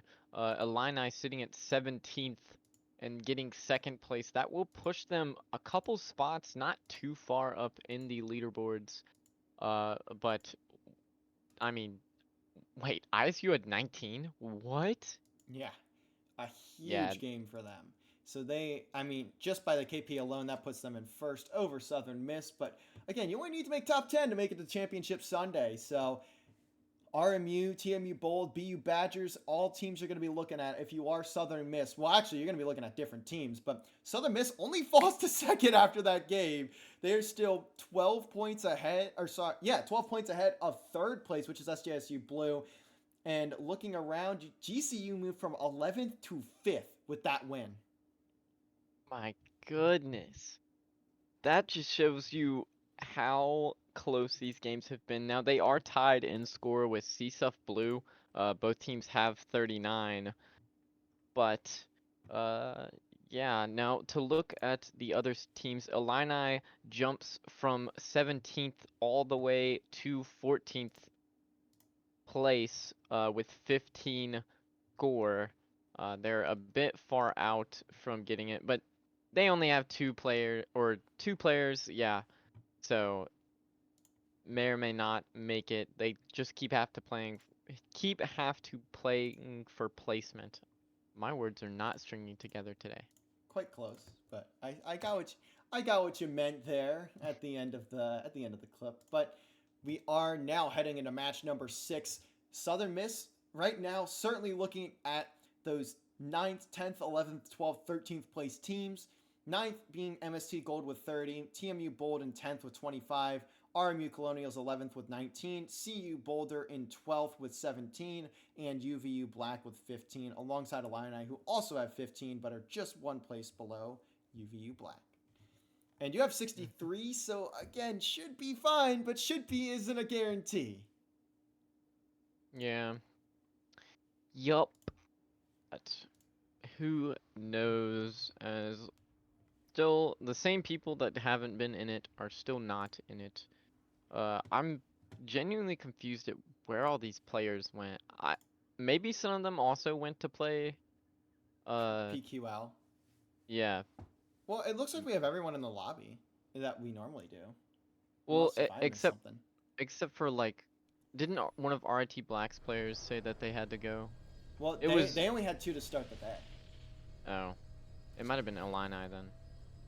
We are slowly coming to the end of the day, though. We have been live for nearly 3 hours, and we've still got matches 6, 7, and 8 ahead of you. So don't go anywhere. Follow us on social media at Southern Miss Esports on Twitch, YouTube, Twitter, Instagram, and TikTok. Of course, we keep posting on all of those platforms nearly every single day to keep you guys informed on what's going on around here. But what's going on in this game, of course, we can't follow Southern Miss when they're not in the lobby. So we love being objective. We love being able to watch every single team on the map. And look at this from Dev. RMU is getting quite close and comfortable with Maverick Apex Purple. But I think for now they're not gonna get too hard engaged in this one. Nope, hopefully not. Also, Pylon is wide open, by the way, with Southern Miss now not being in the lobby. So anyone could theoretically rotate straight into Pylon. Yeah, and Pylon, I mean, great loot pool, very big, and if RMU is smart, they need to play it more slow, but, I mean, they could go for kills, but come on now. Like, 11th place, you need to play, you're 6 points off of Team U Bold, who's in 10th, and 11 off of MST Gold, who's in 30th. So you really have to play almost perfectly in order for you to make that top 10. But we will just have to see. I figured that some teams would be attacking each other or engaging with each other at least. And that's kind of why I'm watching the map and not showing the gameplay too much, because this is usually what you'll see go down at the majority of starts. You'll just wait for a team to start engaging because it's just kind of looting up for the most part. ISU, though, may be the first ones to get some kills here. They're going to be taking on BU Badgers, and BU Badgers desperately need this. They are sitting in 8th place, and they are one of those teams that could get knocked out of the top 10 if they're not careful. So we'll have to find out if they are able to make it here into that top 10. As long as they keep performing and not getting taken out by ISU Farmers at the start of a game, then they should theoretically be A-okay.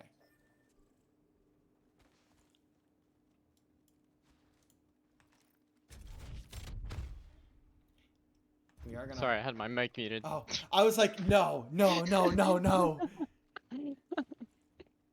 I do know the storm is getting very, very close to us now here in Hattiesburg, so just be aware our stream may cut, and that would be from power going off. As of right now, we are probably now getting into the very thick of this very severe storm, so if things go off, we do apologize. Hopefully it doesn't happen before we get out of the day, but there's obviously we can't. I mean, right now we are down 1-0. We're down 0-1 to Mother Nature. We're trying to make the comeback, make it a 3-1, but sometimes you go down 0-2 and then you go down 0-3 and then you lose. So hopefully that doesn't end up being the case here, though. Yeah, I hope not. And finally, we see some teams fighting each other. As it will be ISU taking out Crudes, Otter picking off Jacketed Swan. And BU Badgers down to one more player. MST also getting hit off the start here.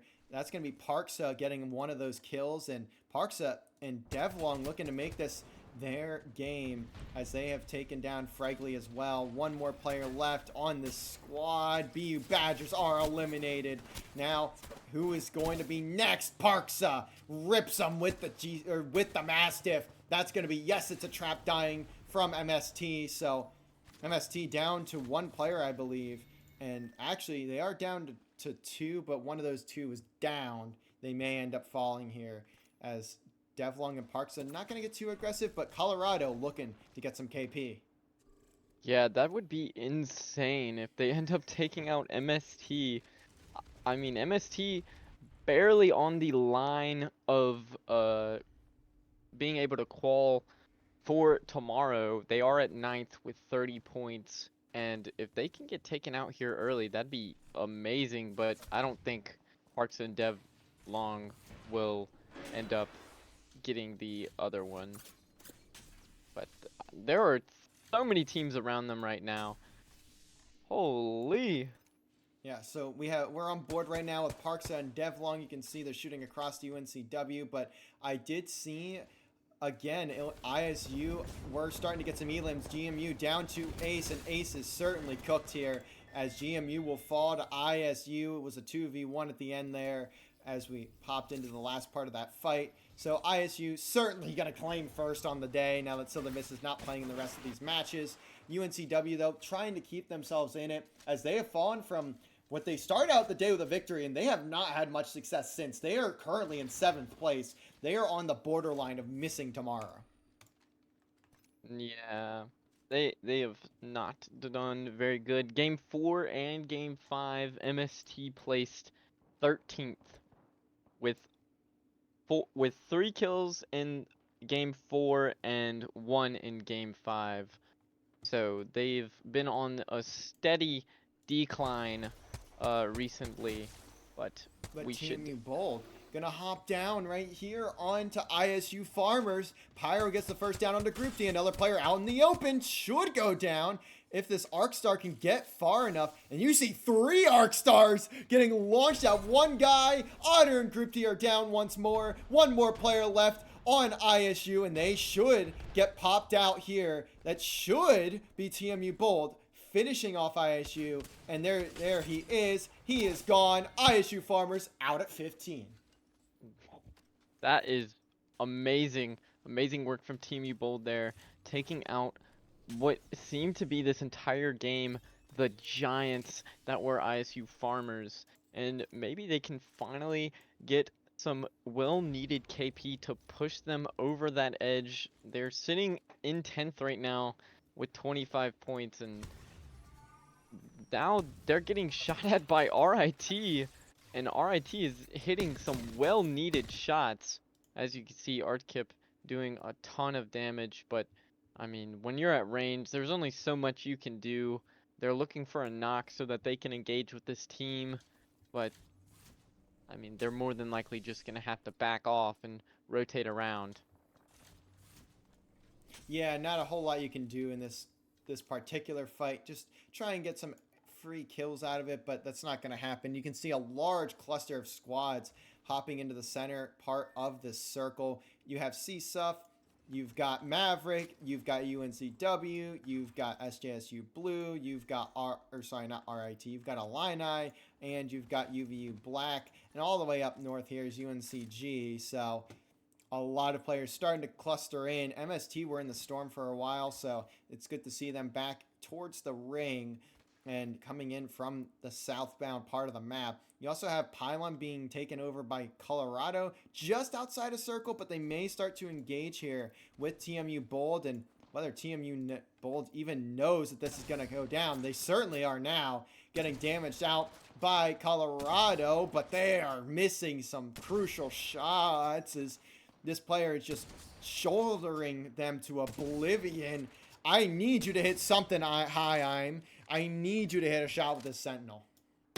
He is not looking almost as bad as the... No, I'm just kidding. But, I mean, even with the Sentinel, you should be able to hit those shots. Bullet travel time isn't that bad. You just have to lead them a little bit. But regardless, we will see that MST is all back into play now. they will be trying to make any movement that they can towards the this this is Lawless and Incroc actually. Another team of two. And if we saw what happened to MST last time they faced a team of two, almost all of them got taken out. Yeah, So a little bit of a scary spot, but maybe this time around their luck will be a little bit different. let's hope, because they this is much needed KP right here. And I So- mean, a lot of teams just kind of chilling out now. You can see RIT slowly starting to come in from that southbound side, but they have been spotted out from MST. And if MST can get these kills, RIT Black is currently in 15th with 12 points, just 13 out from Team U Bold, who was in 10th. They're going to need to find a way to get through this, but there is a battle going on with UNCG. They are not winning it either, as Defensky will fall. Tamu Maroon, though, is eliminated by Cheeky, so they managed to win the fight, and Tamu Maroon, who is currently in 4th place, gets taken out there in 14th. And this is not a great scenario for Southern Miss, by the way, because they need these top teams to keep slaying out, and they are not. Almost every top team is out of this game already. This is almost perfect situation for these teams that need to get this top 10. Is Mojo Boy will take out Artkip, and that is them jumping onto what I assume is RIT, and it is. And this is, I mean, a beautiful position. Parsnips may run straight into the gun of Allow on accident here. Nothing you can do, and Allow should be able to be the... He didn't see him. Allow! No! Turn around! Allow! Are you blind? Well, there's no way he could normally see him. We only see him because we know he's there. True. But Doesn't- look, I mean, Allow's still trying to find anyone. And he will see him, and there goes Parsnips. Yeah, and now MST may have intel considering they know who they were chasing. They're like, oh, there's a whole team there. We are moving away. Colorado, in the meantime, is just jumping straight down onto Keiko and Co. TMU Bold may fall here to the Buffaloes. That's another kill. One more player left of TMU Bold, and they are certainly done in this one. Yep, and just trying to get out, but Team U Bold unable to. CU Boulder has been on a run today. I mean, they just took out Team U Bold, and now it's UNCW and CSUF Blue are the teams that you need to be watching out for. I mean, the only realistic top teams left in this lobby.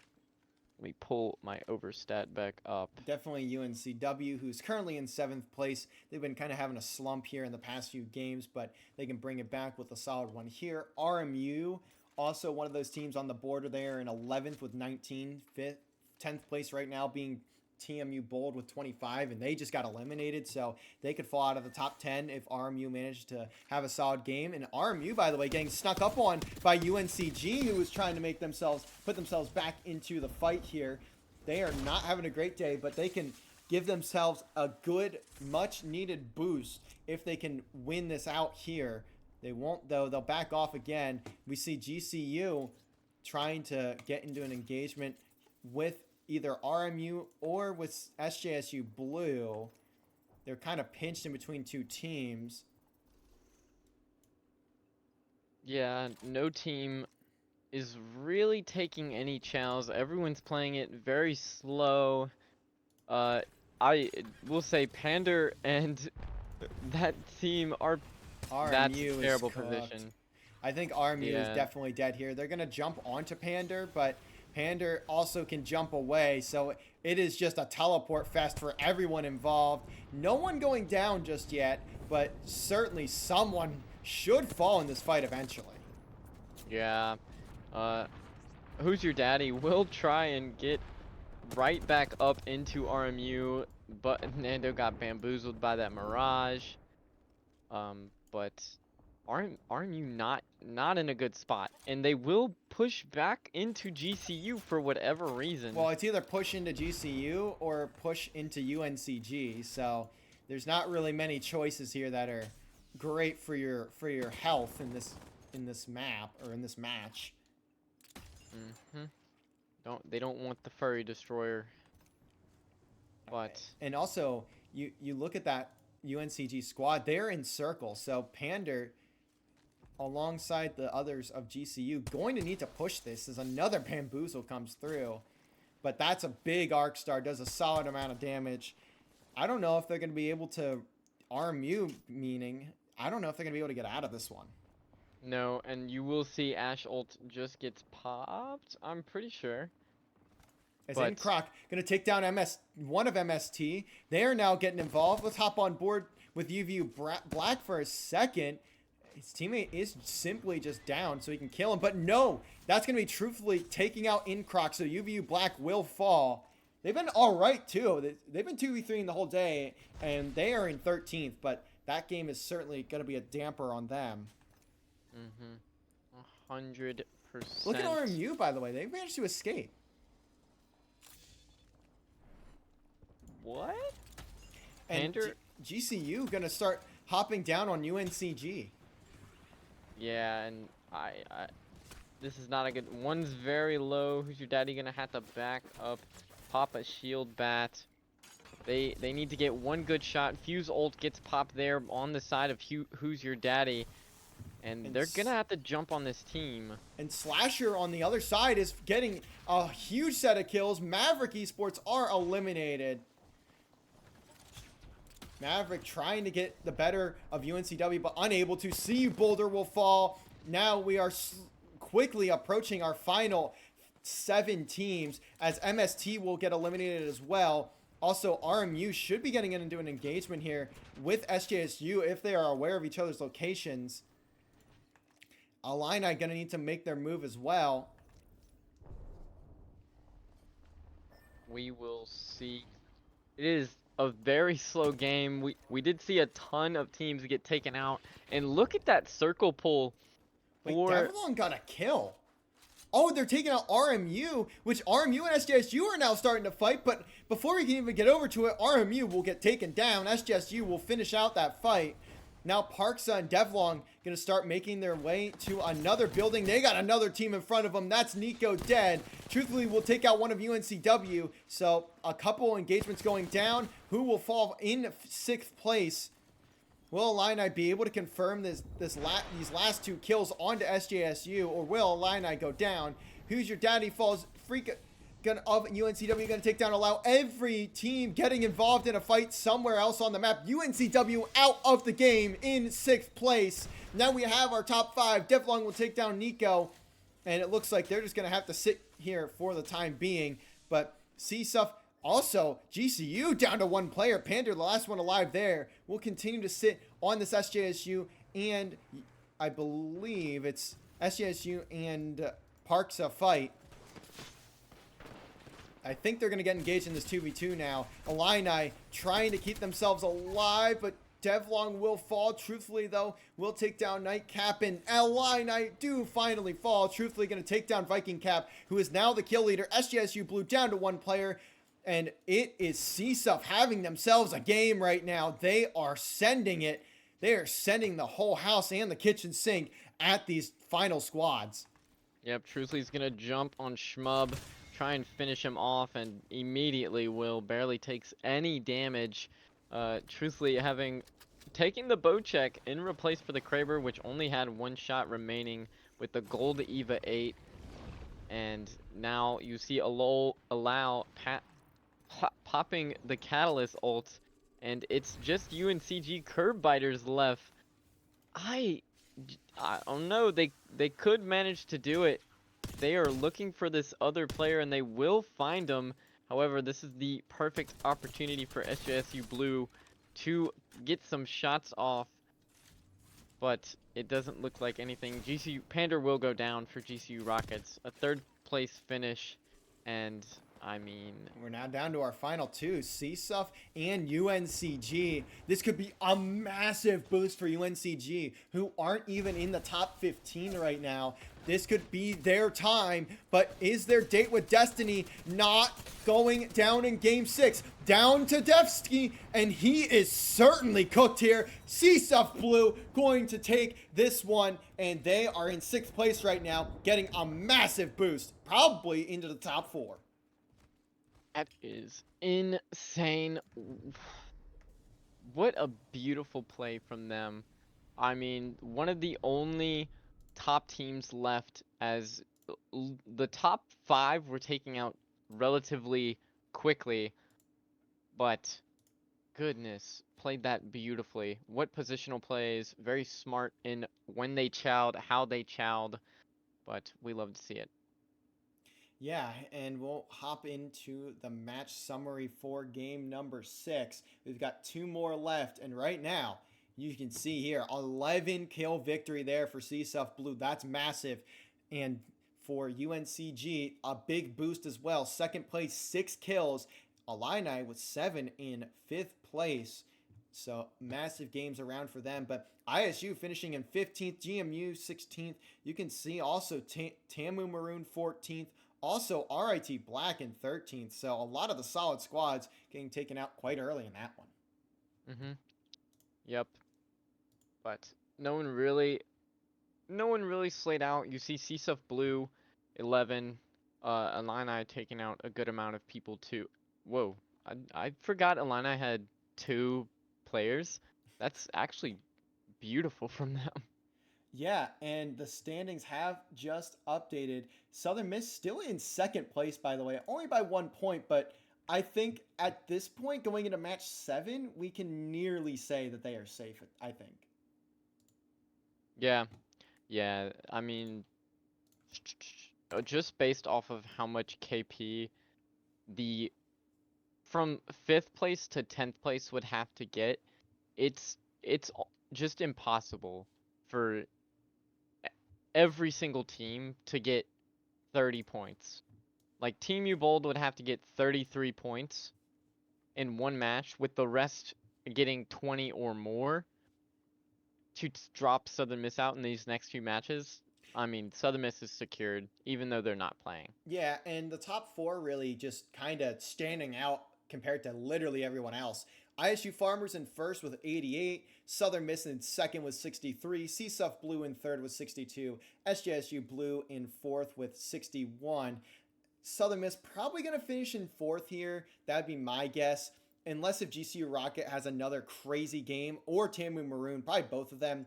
In 7th, you've got UNCW with 42, MST Gold in 8th with 34, BU Badgers in 9th with 33, and TMU Bold in 10th with 29. So the teams we want to definitely make note of here as we head into our final 2 matches on World's Edge are TMU Bold, who's in 10th with 29, Illini with 26 and 11th, UNCG with 25 and 12th, RMU in 13th with 23, and CU Boulder in 14th with 22. Yep.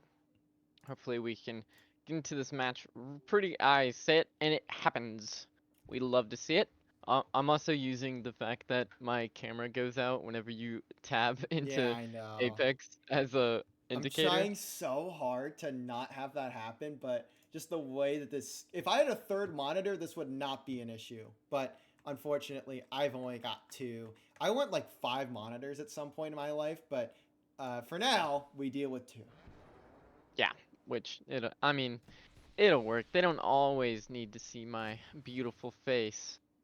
But finally, this game is getting started. Match number 7. We should be good. Now, what team do you want to spectate early on? So I kind of want to see one of these teams that has been having that is like on the borderline of being able to qualify or not. And honestly, there's a lot of teams we could look at. I know CU Boulder's very close to just not having a chance anymore. They're one of the squads that I probably want to keep tabs on. And taking a look over at some of these squads that are at that borderline, TMU Boulder, Illini, UNCG, RMU, CU Boulder, I think we can start off with maybe, I guess we can start off with CU Boulder. You can see on the map here up top, they're getting almost challenged here by Maverick. So we'll have to keep an eye on them and see if they are able to at least survive the early game. But I also see ISU are just getting active. I think they already know they've made it to Sunday, so they're certainly not worried whatsoever about this one. And we'll see if they're able to maybe pick off a team early, because that CSUF has one player. In fact, we are going to hop with this because I already know Kamal is just chasing this player down. Oh yeah, no, 100%. And you will see him. Good trigger Not gonna take discipline. any shots from range. I do see that he has an R301 in his sling, and he does take it out, trying to beam this player down. Only gets 11 damage on him. And So- Schmub may end up rotating straight into a different team too if he's not careful. But for now, that's just gonna sit in that standing. I don't think they're gonna be able to chow this. Oh, he's chowing the gunfight. Not a What? wise decision in my opinion, but what do I know? I'm not an Apex player. We'll just hop on board with Schmub while he's here. Oh no, Schmub, get out of there! And he's dead. Yeah, which, I mean, that makes sense. Kemal is currently sitting at 34 kills. RIT has gotten their third! We've been playing for so long, RIT has a third now. They got Jehu back! Let's go. Now, I hate to say it. It's a little late. RIT's at 16th place with 13 points. They need 26 points to even hit the numbers that Team U Boulder at, which is 29. So I thought Lawless and Incrack were going to take that fight with MST, but it looks like they won't, at least for right now. Mojo, though, may end up forcing the fight to go down. You can see them pinching, but actually, we need to hop back on board with Colorado, as I think they're about to start a fight here. Unless never mind, that team decided to rotate out. nothing interesting. Well, I say that. Here comes RMU. Have J-Hoop has RMU. gone down to ISU Farmers. They are down here. This is going to be like a 5-team fight, so we may want to watch that because I don't know that they'll find anyone in this engagement right now. So we're going to hop down with RIT and company as they are down to 2 players. Healing it up. Arctip does get Kamal, so ISU do kind of have to worry. Not really. Yeah, As they are getting Parsnips will third fall. partied. Yeah, getting third partied by J-Rex. That's not a good situation. I'm pretty sure Kemal did get rezzed, but it's... Oh, nope, he did not. It's just Group D left. And they're just staring at him. Yeah, so there's only one ISU player left. That's going to be Otter, but Otter is by themselves, so they should be fine to craft the respawn and get his team back into play. So ISU will be just fine. Yeah, there's Kamal, and then there comes Group D. So ISU still in a good position. Let's check in with RMU now. As they are rotating into Harvester, they may end up running into a few teams. We'll see if they get good timing or what's going to occur of that. Incroc will take down 2 strokes. And RMU now have the height. No one's going to be expecting this one as God's Faith trying to get a free down. May grab one. Dev is going to be the one to take down Jack Swan. Incroc will finish off 2 strokes. And RMU now going to dive into this engagement. We'll see if they're able to get any KP out of it because there's a couple teams in this battle. And they are a team that desperately needs the points. Yep, 100%. But I don't think that they were able to see where they rotated out. We do see that there is a team in the building with them.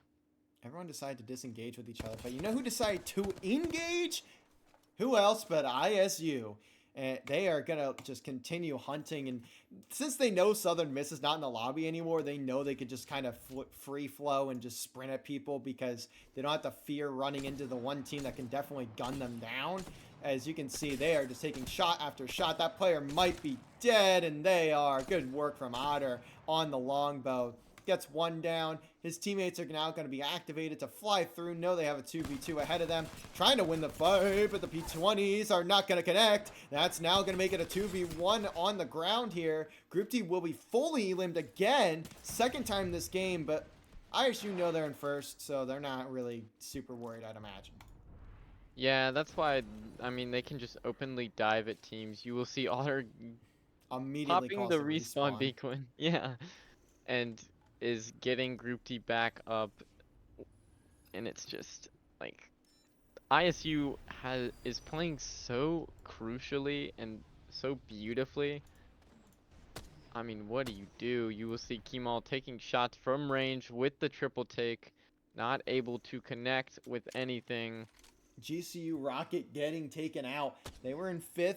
They are kind of in danger of falling out of top 10, but it'd be quite difficult for them to do so. So not a good placement though. First team out in game 7, and now the shots from Kamal are slamming into these players. Group D now will fly. Gets 2. 1 more left on this squad, and they should be eliminated as he will go for the finisher.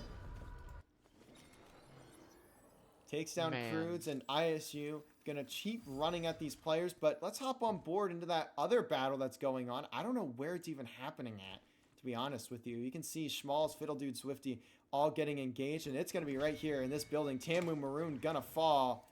I think that's it for that one, as that should be just 3 players there. Otter, I think, taking shots at another set of teams, but Jacketed Swan gonna fly out. Parksa not really chasing, just trying to stay alive. But the circle is all the way up here in the northeastern part of the map. UNCW, though, has another team inside of their building. That's TMU Bold looking to make their move, seeing if they can take out UNCW Ocean. A lot of these top teams continually taking each other out.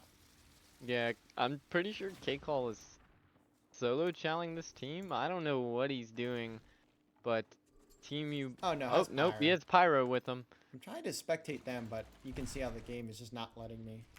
We'll just tab over until we get to them. There we go. Yeah.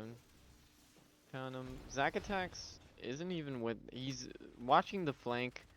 And K-Call is getting absolutely shredded. Almost goes down. That's GMU, though. Oh. Where's GMU at? Oh, wait. GMU is all the way up here. And that's going to help out UNCW in this fight. They're going to have a little less pressure on them now. TMU Bold will get the res, though. They have all the cover they need, so they should be just fine. Yeah, that is wild that Apricapper Salmon managed to get a knock. Truthfully, of C-Stuff also trying to win this engagement. Can't hit a bullet. I have to rely on the teammates to stay in a smart position doing just that. No real engagements going down outside of that. Ace may end up just sprinting into MST. Whether this is intentional or not, the parkour, though, is looking clean from Ace. Finding a way to get on top of this building and now has sightlines on a bunch of different players. He may get it down. He does. He gets it down on one of the MST players. May not be able to finish the kill, but at least keeping them awake in this game. I do see Colorado kind of pinched in between 2 squads. So they're going to have to try and fight this engagement here. We'll see if it ends up leading to anything, though. As Ace is going to take down Trap. What? Why are you picking that? Why are you picking? Down to 1 player. He's trying to escape. He's certainly dead here. Oh my goodness. And they are going to get eliminated. That's not what you wanted to see. They were down so far in the standings, and now with 1 game left, they would probably have to win the whole thing with like 10 kills just to be competitive. Why in the world did Ander challenge there? That's not something that you want to see happen. GMU Patriots now will be challenging MST, trying to take them out.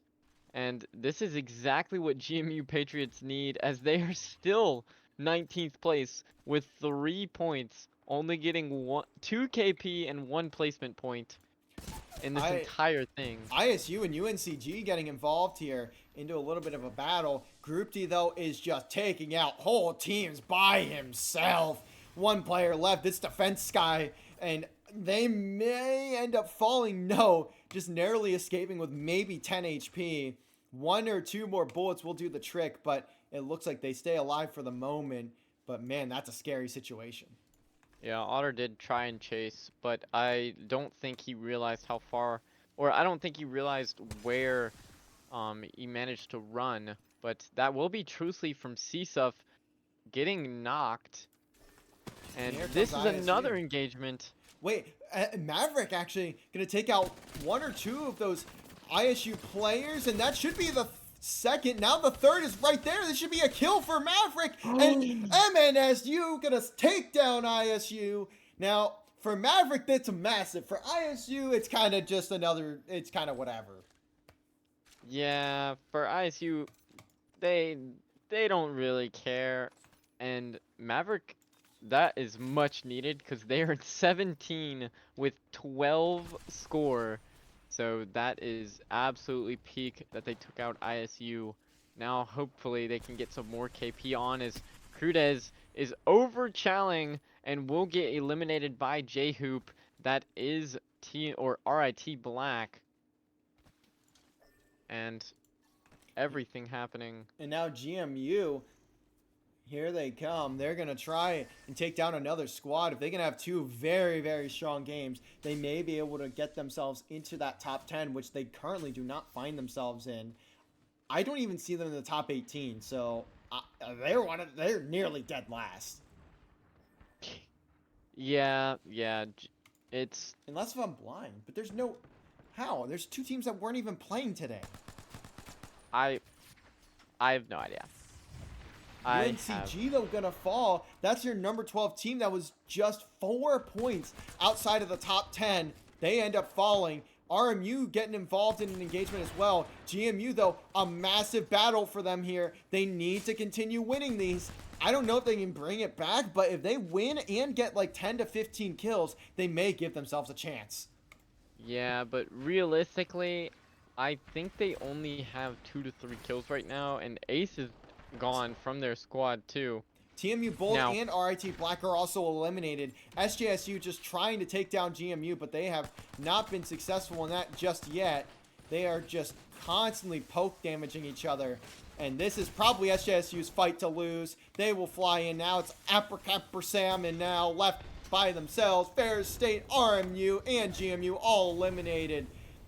SJSU Blue, though, gonna lose Viking Cap. Here come MST. They are flying in now, looking to capitalize in the third party, trying to take down SJSU Blue, and they should be successful in this one.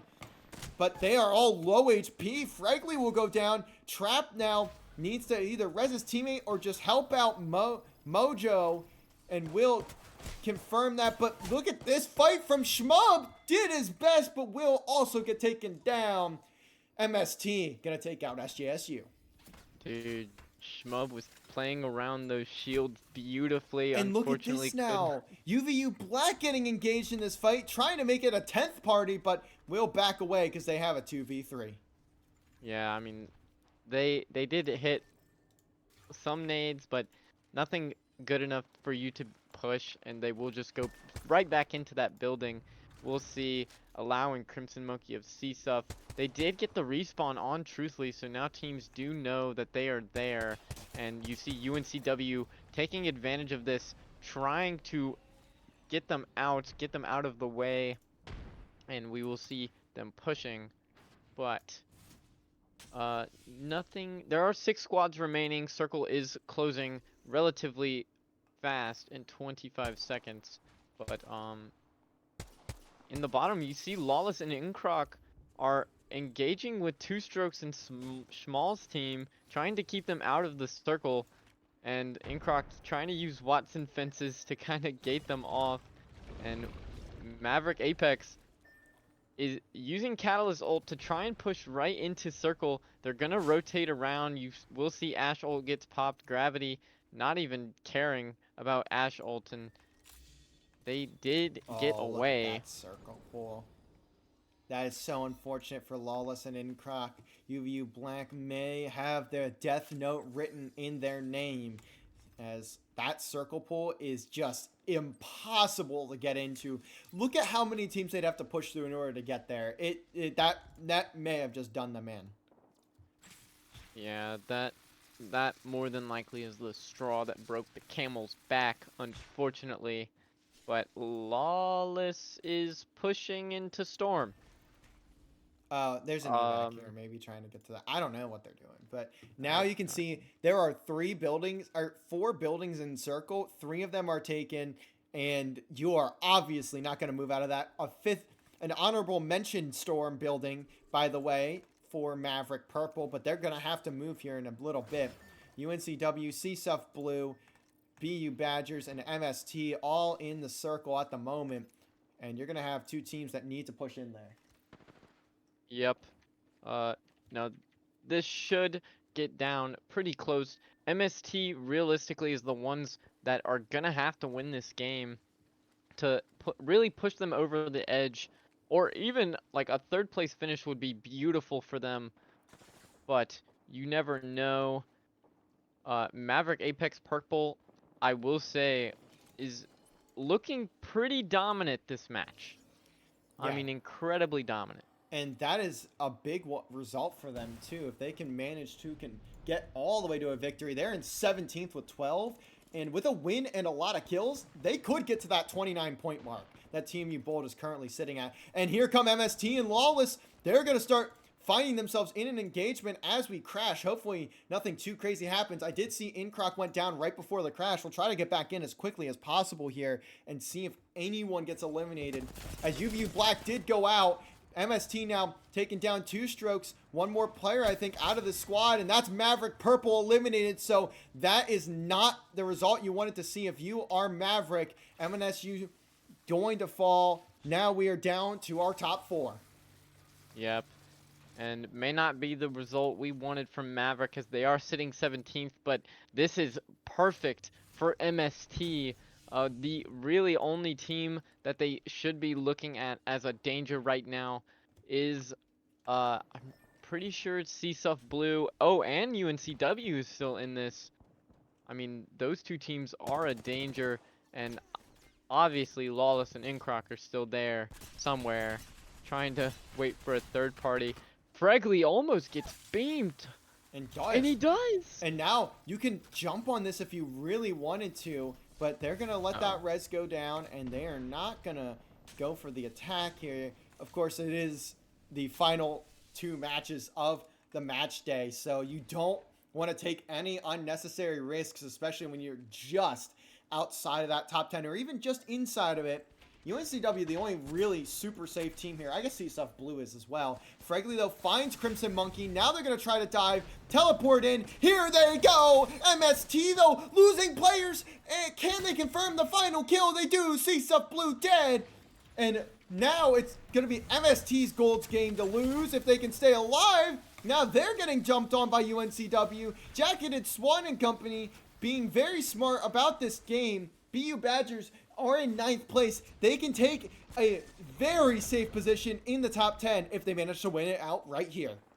Yep, no, 100%. And they are going to look to push up to UNCW, knowing that one of their players is knocked. Will almost get the knock. Freakzotic will get the knock onto Swishu.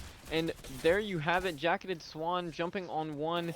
Could have gotten the kill, but yes, it's a trap. We'll take it. And it looks like BU Badgers is about to go down. Swishu, the only one left. However, UNCW have turned their attention away and have looked now to MST. And MST goes down. UNCW, with all 3 of their players, will end up winning the game. Yeah, especially that was a very smart play, actually, from UNCW. They knew they had 2 players of that second to last squad down. They're like, let's turn our attention. Let's make sure we can't get 3rd partied. They immediately elim MST. They know they're still in the middle of the reses. So UNCW, a perfect play to end off that fight there. And they will certainly be shooting up in the standings. Not that they need to, but certainly much more beneficial when you can have as many points as possible. They certainly have confirmed their place in the final match day of stage 2. And let's take a look here at the match summary. First thing I notice is MNSU 5th place, 14 KP. UNCW 8 kill victory, and MST 3rd place with 9 kills. Yeah. I mean, Maverick Apex with a 5th place finish getting 14 kills. That's pretty good for them. That could push them up all the way. I mean, just based off of their KP, that will put them at 26 points, which will actually shove them up a lot depending on where everyone else placed. But that's pretty good coming from them. Yeah, and as we refresh the standings here, we will, of course, await for it to be fully updated so we can call out who is placed where. Southern Miss are maybe going to be a borderline team getting into the finals here, because there's a lot of teams that were near that 10th place area that are scoring a ton of points in these final games. Yeah, no, 100%. And standings did just get updated. You have ISU sitting at number 1 with 95, SJSU Blue sitting at number 2 with 70, CSUF Blue 3 with 67, Southern Miss at 4th with 63, UNCW Ocean at 5th with 62, MST Gold at 6 with 50, GCU Rocket at 7 with 46, tied with TAMU actually with 46. BU Badgers in 9th with 44, and Maverick Apex Purple tied with Team U Bold with 30. Yeah, and now that I'm realizing it, 33 points ahead of 10th place. You have definitely confirmed. I think the top 5 are most certainly set, which are ISU, SJSU, Blue, CSUF Blue, Southern Miss, UNCW, all of those squads definitely into tomorrow. So Southern Miss did do just enough in those first 4. The fact that they do not have to play in 4 games and still get top 10 is unbelievable. Yeah, no, I know. It's wild that that happens, but I'm not surprised. Genuinely, not at all. Yeah, I guess I can't say I'm surprised either, considering who we're talking about there. But they should be able to have all of their players tomorrow, along with the full match day, I should say. With I don't believe PQL quals are tomorrow as well. We will now head into our last game on the day, match 8 of 8. We've been going for 3.5 hours. We are finally into game 8. Who will make the cut for your grand finals? Let's find out. I have no idea if Maverick Apex plays the same way that they played last match. They should have it in the bag. Now, Maverick and TMU are 14 points off of 9th place, which is BU Badgers. So I don't think both of them could make it. Both teams would have to absolutely slay out in order to make it. It is literally a fight for 10th place. Yeah, the 10th place team and the 18th place team currently have a 14-point difference. 14-point difference between 10th and 18th. So there is going to be a fight of a lifetime, and it wouldn't be this if there wasn't a final time where we get match end by admin. So we will have to wait just a tiny bit longer to figure out who makes it into our top 10. This has been quite a day here so far at Southern Miss. Well, at my apartment and your dorm room. So the tornado, as far as I can tell, has not really done anything. I think 5:30 is like where it really gets bad. CST, which is 5:18. So hopefully we can get the final game out before anything too major happens, which we should be fine. Realistically, we should be fine. And if not, hey, we got the first 7, which is crazy. We have been here for 3.5 hours. It'll probably be about 4 hours total on this stream.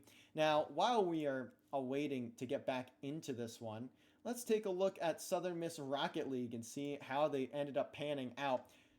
as Northwood Blue ended up making it through winners. Southern Miss did 3-1 BPC, but they lost in the lower semifinal to West Virginia 3-1. So, unfortunately, that is it for their CRL season for 2024-2025. They do not make the overall playoffs, so that will do it for them. Had a solid season, but they still got NACE to worry about as they have made the playoffs as the #1 seed in the American Esports Conference, so we will certainly be seeing them, not this Monday, but we will be seeing them in just a few more weeks in the NACE playoffs, so certainly not the last we'll hear from Southern Miss Rocket League. Yep, and we will be getting into this final match, and it looks as if ISU is playing with only 2 players. Unless now? if we get another restart, man. I With- swear. With Illini getting their 4th or their 3rd finally. What? Everything is going wrong. Anything that can go wrong will go wrong, right? Yeah, true. But Let's hop on we board will with see. Maverick if I can find them here. That is a small speed demon in gravity. I'm struggling. Where? I'm looking and I can't even find them. Where did they What? go? Where are Where they? are they? Imagine they just. They're didn't- not in it. They have to be. Oh, middle. Why is 2? Huh? Oh, Where? what? I guess they changed out. Orange team, top, middle. I'm so blind. Top, very top. Oh, Look, 2 strokes. up there. Okay. They were way further up than Dude, we've literally been talking about them at the start of every single game because of fighting with Colorado. Yeah. We are Yep. now in the witching hour of this match day, the semifinals here in Octane Collegiate 1. Huge shout out to the admins for letting us stream this. We are pretty much the only one streaming. I know there's another spectator in the lobby, but I don't know where they're streaming this. So we are one of the near exclusive homes of this semifinal. Huge shout out to the admins for letting us do this because it is just it's an honor for me, and I'd imagine it is for you too, Taco. Especially you're a freshman here, so this is your first experience casting, and you are getting almost everything in your repertoire in your first year. So thank you to the admins for letting us do this. Of course, we will not be streaming the overall finals. This is just the stage finals, so we will not be seeing the overall finals on our channel, but they will be hosting it over on the, I think it's like Octane Collegiate channel. I don't remember what it's called, but we'll make sure to tweet out about that when we get to that point. Yeah. It shouldn't. Yeah, it's Octane Collegiate on Twitch, but. Okay. Wait, Yeah, we will Kamal. tweet out about that. What? Kamal's getting Is he- hunted by MST. Hey, good for MST. Use your dash. Yep, there you go. MST is Look, in I'm 6th place. They coaching. should be confirmed, but they're one of those teams. They are literally just outside of the teams that I said are guaranteed safe. RIT getting into a fight, though. Let's hop on over with RIT. I don't even know where they're at because there are so much going on here.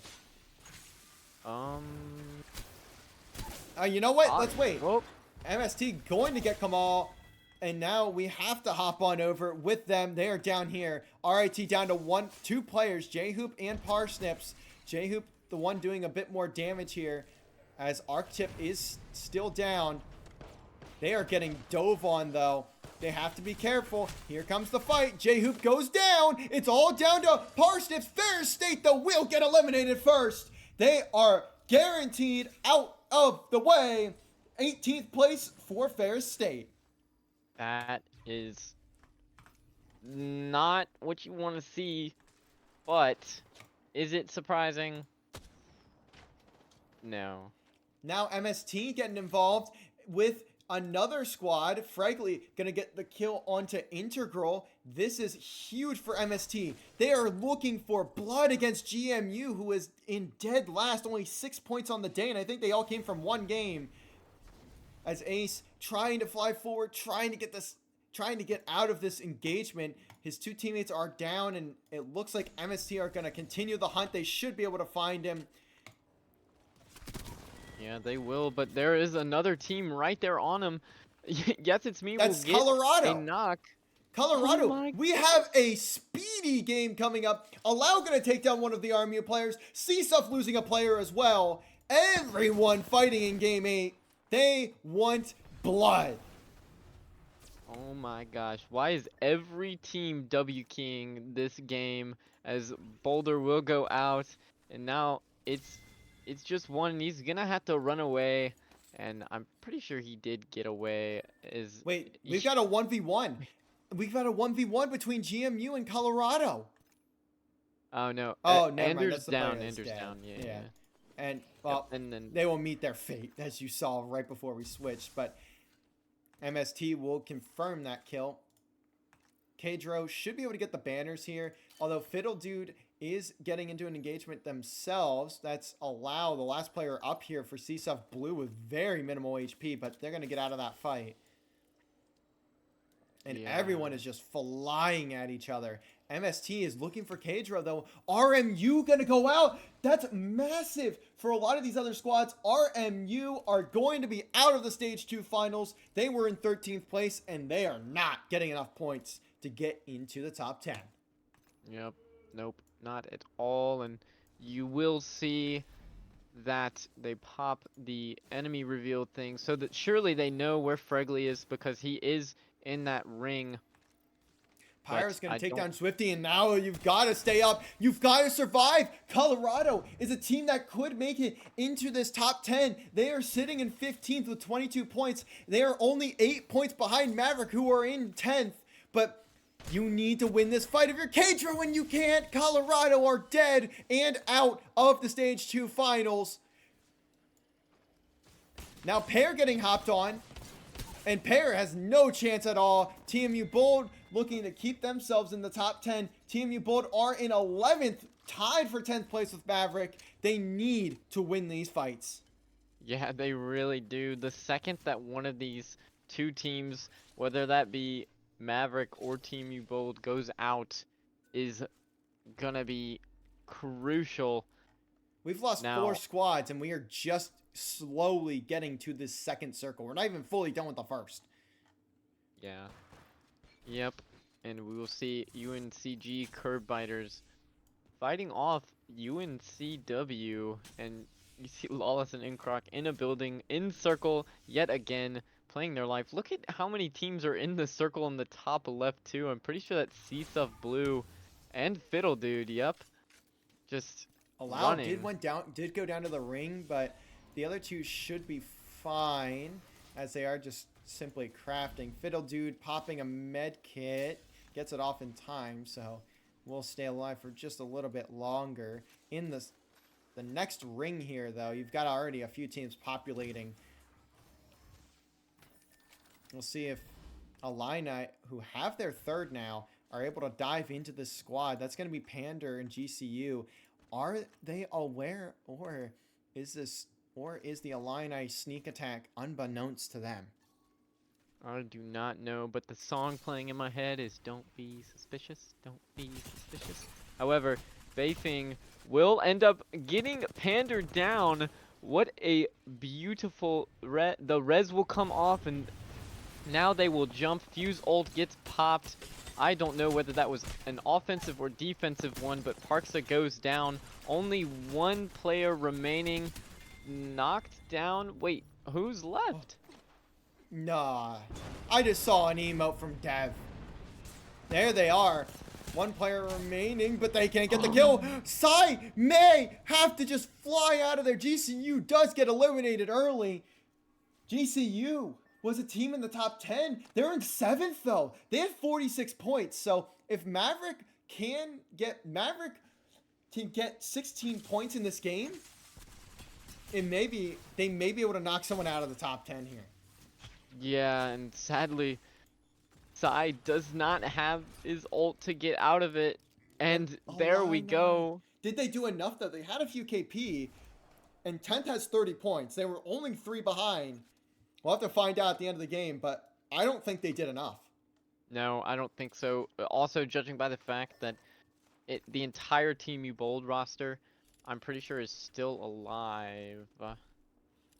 but we will see. MST is a team that you need to be watching out for. And yeah, the entire Team U Bold roster is still up, running right into the circle, trying to rotate. No one in their line. Look at but UNCW. They have claimed Siphon here in the direct center of it. So they are going to be just fine continuing on in this game. But the rest of the squads have to find a way to break through that top 10 barrier if they want to see themselves in the stage finals, especially because a lot of these squads are fringe teams for the overall finals. And you need to get into that stage 2 finals in order to get your championship points to make it into the top 10.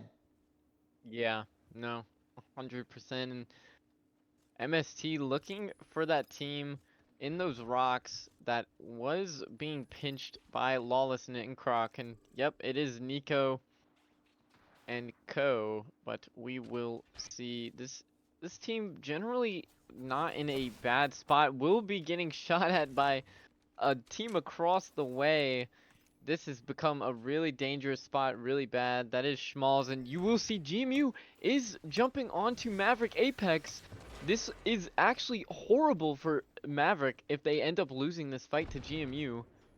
Yeah, they're tied for 10th right now with TMU Bold, and they need to survive as long as possible, and they need to get some KP, but here's the fight. Schmalz will get integral. That's a big start for Maverick. Now GMU are starting to struggle on in this one. That's a break of another shield. Can they find the other two players of GMU? There's one more spotted. Here come Maverick. They find another. Arctip will get Swifty in the meantime on the other side of the map, but for now, Maverick have stayed alive. That is crazy. GMU jumped on that, and now Apricapper Salmon is the only one left. Tamu Maroon has pinched. been eliminated. What? Tamu Maroon was in 8th with 46. They should be safe, but that's not a guarantee. No, not at all. And judging by the fact that they got 12th, they only got one placement point, and I do not think that they had any KP at all. But, I mean, this is getting down to the wire so far. We'll see. Jacketed Swan and them are gonna have to make a push towards the circle. You see Pyro and K-Call of TMU Bold pushing, gonna push into Incroc and Lawless, which they don't know that Incroc and Lawless is there, but that is a good decision instead of going for K-Swisho. But now nades and stuff will come out from BU Badgers, but they're not gonna end up doing anything. And MST now getting damaged up a little bit, but they're relatively safe. We'll see UNCG, another fringe team, just 4 points out of that 30-point threshold at the moment. But, of course, they're going to also have to get more points than what TMU Bold was able to in this game if they want to have a chance. UNCW is the team that they're about to dive on, and I don't think they are aware whatsoever. Cheeky's going to go down. Defensky is now left to fend basically by himself because Furry Destroyer is about to fall as well. Does pop the wall. The shield is up for Cheeky, but I don't think there's going to be a chance to res them. No, not at all, especially because Cheeky is getting finished and is literally one shot, and there it goes. Freaky does manage to finish off Cheeky, and Defensky and Furry Destroyer hopefully will just kind of rotate out, but they are not. They're going to sit there. And look at The that second- pull. Yeah. Look at that circle pull. That's such a bad circle for everyone not named UNCW and UNCG. Yep, and Defensky just sitting out relatively in the open. I mean, there's so many angles that you can be seen from. We'll have RIT Black. I don't think they have any idea that Shmub and them, or not RIT Black. Oh, Whoa. GMU has gone down. They are most certainly out of it. That's going to be MST getting those kills confirmed. So MST are trying to make the comeback here. They should be fine, actually. They especially now with their placement and with the KP that they've got in this game. They have 2, 4, 3, so 7 kills total. They're definitely all right. Yeah. Yup. And that's an open bracket team, by the way. So congrats to them, fighting all the way through the open division into the grand finals. Congrats over there. But we've got a little more deciding to get done as we come closer and closer to the end here of our semifinal day into the finals of tomorrow. Who will join Southern Miss, CSUF Blue, UNCW in the top 10? I have no idea, but MST not in a generally good position. You know, they're holding off Shmub and Nico, but they also have UNCW on their back, so they have to watch out, really play it safe. They are playing inside of that car with the, can't remember, Newcastle wall up. And But look at this. Schmalz and Gravity have pushed up into the same building in Siphon. They've managed to find themselves a tiny little room here as truthfully allow Crimson Monkey of CSUF going to fly forward. They managed to teleport into a safe spot, but Lawless and Incroc, UVU Black, should be getting into an engagement here pretty soon. Whether they know it or not, they certainly must know it with RIT. RIT at least have all three of their players, but also in the same building as them is BU Badgers. MST, though, are the ones getting into an engagement here. Gravity going to take down Viking Cap, and this is just going to be a battle right now. yeah, thankfully, yes, it's a trap. Does have the Newcastle ability to put up a shield while reviving your teammates. So it won't be that big of a deal that he got knocked, but that is shield gone from your inventory. And Nico and Viking Cap, there's only 2 of them left. And Freak just got to double down onto Truthfully and Allow with that thermite grenade. Freak Zodic, will end up falling down. That's going to be the Lawless. They should be able to get that res relatively safely, and they can do just that. They are probably in the best position right now. Not anymore, actually. Look at this horrible circle for literally every team on the map. Yeah, no, it is awful. There's so many different positions that you can be shot from. There's lava everywhere, which is not something you want to stand on, and we will crash, but that's okay. As I was saying, there's lava everywhere that you don't want to stand on, and it looks like GMU Patriots did go out. That was a bit ago. Oh, yeah. Yeah. And we still got 10 squads remaining. You don't want to give an inch in this scenario. But looking at where the circle is pushing to, it is about to become chaotic. Pyro going to find the first one in this. That's going to be TMU Bold. They are in a prime position to continue into tomorrow. They are currently one of the teams tied for 10th with 30. Lawless going to take down Parsnips. Now here come TMU Bold. They're starting to rush through, but they also have to worry about a bunch of other teams. Maverick Purple, one of those squads. Everyone going down. It's about to be chaos. Top 10 remaining. I can't keep up with all these fights. UNCG are going out. That's massive. They will not make it to tomorrow. Unfortunate series of events for them. Maverick trying to stay up. Gravity is down. Schmalz and Two Strokes are up. Let's get on over to Lawless and Incroc. SJSU Blue will fall. A huge set of kills. Maverick Purple are fully eliminated. Another fight going on across the way. Pyro now trying to get some extra KP, but he's going to get downed himself. TMU Bold losing a member. MST trying to stay alive with the high ground. They may have themselves a day if they can continue to slay out in this game. Jacketed Swan, though, going to find Pyro. And now we are down to our top 7.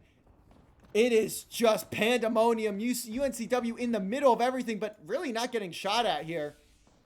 UVU Black also looking to get a team. That's a respawn beacon in the middle of this circle. I don't know how many balls you've got to have to call that one in. UNCW, though, continuing to find kills. Slasher will get an Arcstar kill on the Crimson Monkey of CSUF. CSUF somehow still in this game. MST, though, the team in circle here in a decent position, but they're going to have to start pushing through. UNCW continuing to find kills onto everybody. They are looking to play spoiler on everyone's day. CSUF Blue eliminated. Good shot from him. Yes, it's a trap, but doesn't get it down. So CSUF Blue may not have done enough. We'll have to find out at the end of the day. Actually, CSUF was in 3rd, so they're definitely good. Never mind on that call. But now we are down to our top 6. Lawless and Incroc going to have to make a move here soon. And UVU Black just barely able to make it into the top 10 if they can win this game, I believe, depending on how the shakeup is of the other team's kills and placements. This is a squad that we need to watch out for, but Inkrock has gone down to J-Hoop. RIT Black, though, will not finish it off, so RIT Black will end up falling. Huge kills there for UVU Black. They may have just ended RIT Black's run in Stage 2. Yeah, no, 100%. And Lawless and Inkrock are doing beautifully as UNCW is now on top of this team. There goes MST Gold. That was huge for UNCW, even though they're pretty secure. Taking out that team kind of sucks for MST, but you know, that gives UVU Black a beautiful chance at winning this game. They just have to play it correctly and make sure that they're not doing anything crazy. Team U Bold also in this, a fight for the top 10. This team also needs it. K-Call taking out Lawless, shooting through the Catalyst wall at the Ash, and is now going to go down in an unfortunate time. He is one shot, another one almost dead. There goes UNCW Ocean. There's only 2 players remaining besides Team U Bold, and that is Team U Bold's game, and surely they make top 10 after that. That was a huge win for TMU Bold. They definitely just bought themselves a ticket to the Stage 2 finals.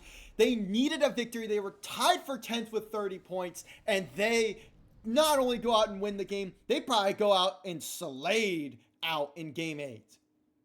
Yeah, no, 100%.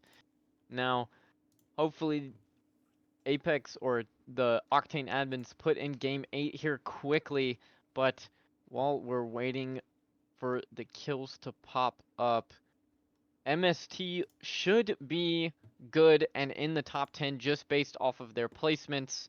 And yeah, we will see here Team U Bold first place finished with 11, UVU Black second place finished with 6, UNCW Ocean third place with 10, BU Badgers fourth place with 1, and MST Gold 5th place with 8, and then you have outside of that RIT Black 6th place with 8, and Maverick Apex Purple 8th place with 5 kills. So should be a pretty close on who makes this top 10.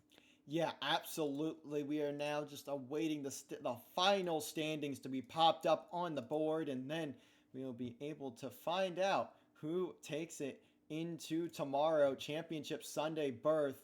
But man, what an insane Game 8. It was on site. Like, off the rip of the game, there was like 8 teams that immediately got engaged into fights. Yep, and it does seem that the standings have updated. And I will go through the top 10 now. ISU Farmers sitting at number 1 with 95 score. UNCW Ocean sitting at number 2 with 79. SJSU Blue at number 3 with 72. CSUF Blue at 4 with 70. Southern Miss at 5th with 63. MST Gold at 6th with 62. Team U Bold at 7th with 53. TAMU Maroon at 8th with 50. BU Badgers at 9th with 50. And GCU Rocket at 10th with 47 points. And there you have it, your top 10. 2 teams from the open bracket have made it to Championship Sunday through a semifinal, for the semifinal on the A side. I don't know how the B side is shaking up. We could probably take a look at their standings too. But man, oh man, what a day for Southern Miss here. And I mean, you play 4 games and you qualify at 5th. That is absurd, but also huge shout outs to the 2 open bracket teams making it into the finals. Now, I'm going to take a look and see if they ended up finishing. It looks like they did. So let's talk about the other side, the other 10 teams that will be joining Southern Miss and company in the finals tomorrow.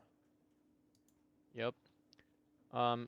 Now, looking at the standings that I have pulled up for the semifinal B, the other side, you have UFC Exodus absolutely destroying with 121 score, KSU Gold in second with 99, UCF Knights in third with 69, UTD Comets in 4th with 68, Gamerhawks Navy in 5th with 60, CSoul B Esports in 6th with 54, UCSD Esports Gold in 7th with 53, Full Sail Armada in 8th with 46, IUP Crimson in 9th with 42, and UU Red in 10th with 41, barely beating out UCF Knights Academy, who were tied with, or no, not tied, yeah, tied in points Yeah, I don't with know. UU Red. I don't know how the tiebreaker works. Like, it may go off kills before it goes off of placement. I literally do not know. But Oh, there's also 2 teams from Open that made it in the B side, that being UTD Comets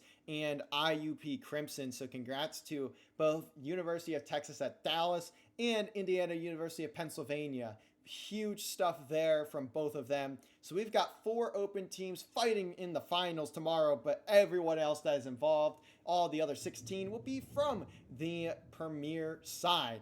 Now, that is going to do it for us today. It's been a long day, 3 hours, 54 minutes on the stream. So congrats. So, man, what a long day. But for 8 matches, that's not terrible. That's definitely not terrible. Congratulations to all of the top 20, top 10 in each semifinal that made it Championship Sunday. Be sure to go check out Octane Collegiate on Twitch tomorrow when this final will go live. Southern Miss should have their whole squad the entire day, so they should be able to just fly through, hopefully, this next day and win Stage 2 going into the overall finals in a few weeks in April. But that's going to do it for us today. Thank you guys all for joining at Southern Miss Esports on Twitter, Instagram, TikTok, YouTube, and right down below here on Twitch. Go follow us on all of those platforms. It truly means a lot to us. And thank you guys all for joining us. Also, if you're in Hattiesburg, you can see it's getting bright in my room. I have a feeling that's a bad sign, but I don't really know how tornadoes work. I've lived in valleys my whole life, so I literally have no idea how tornadoes work. So thank you guys all for joining. If you're in Hattiesburg, stay safe out there. But for now, thank you all for joining, and we'll catch you guys next time when we are ready for Monday. I believe Monday we will have Street Fighter in CFGC. Yep. And as always, Southern Miss To the top. Catch you guys on Monday.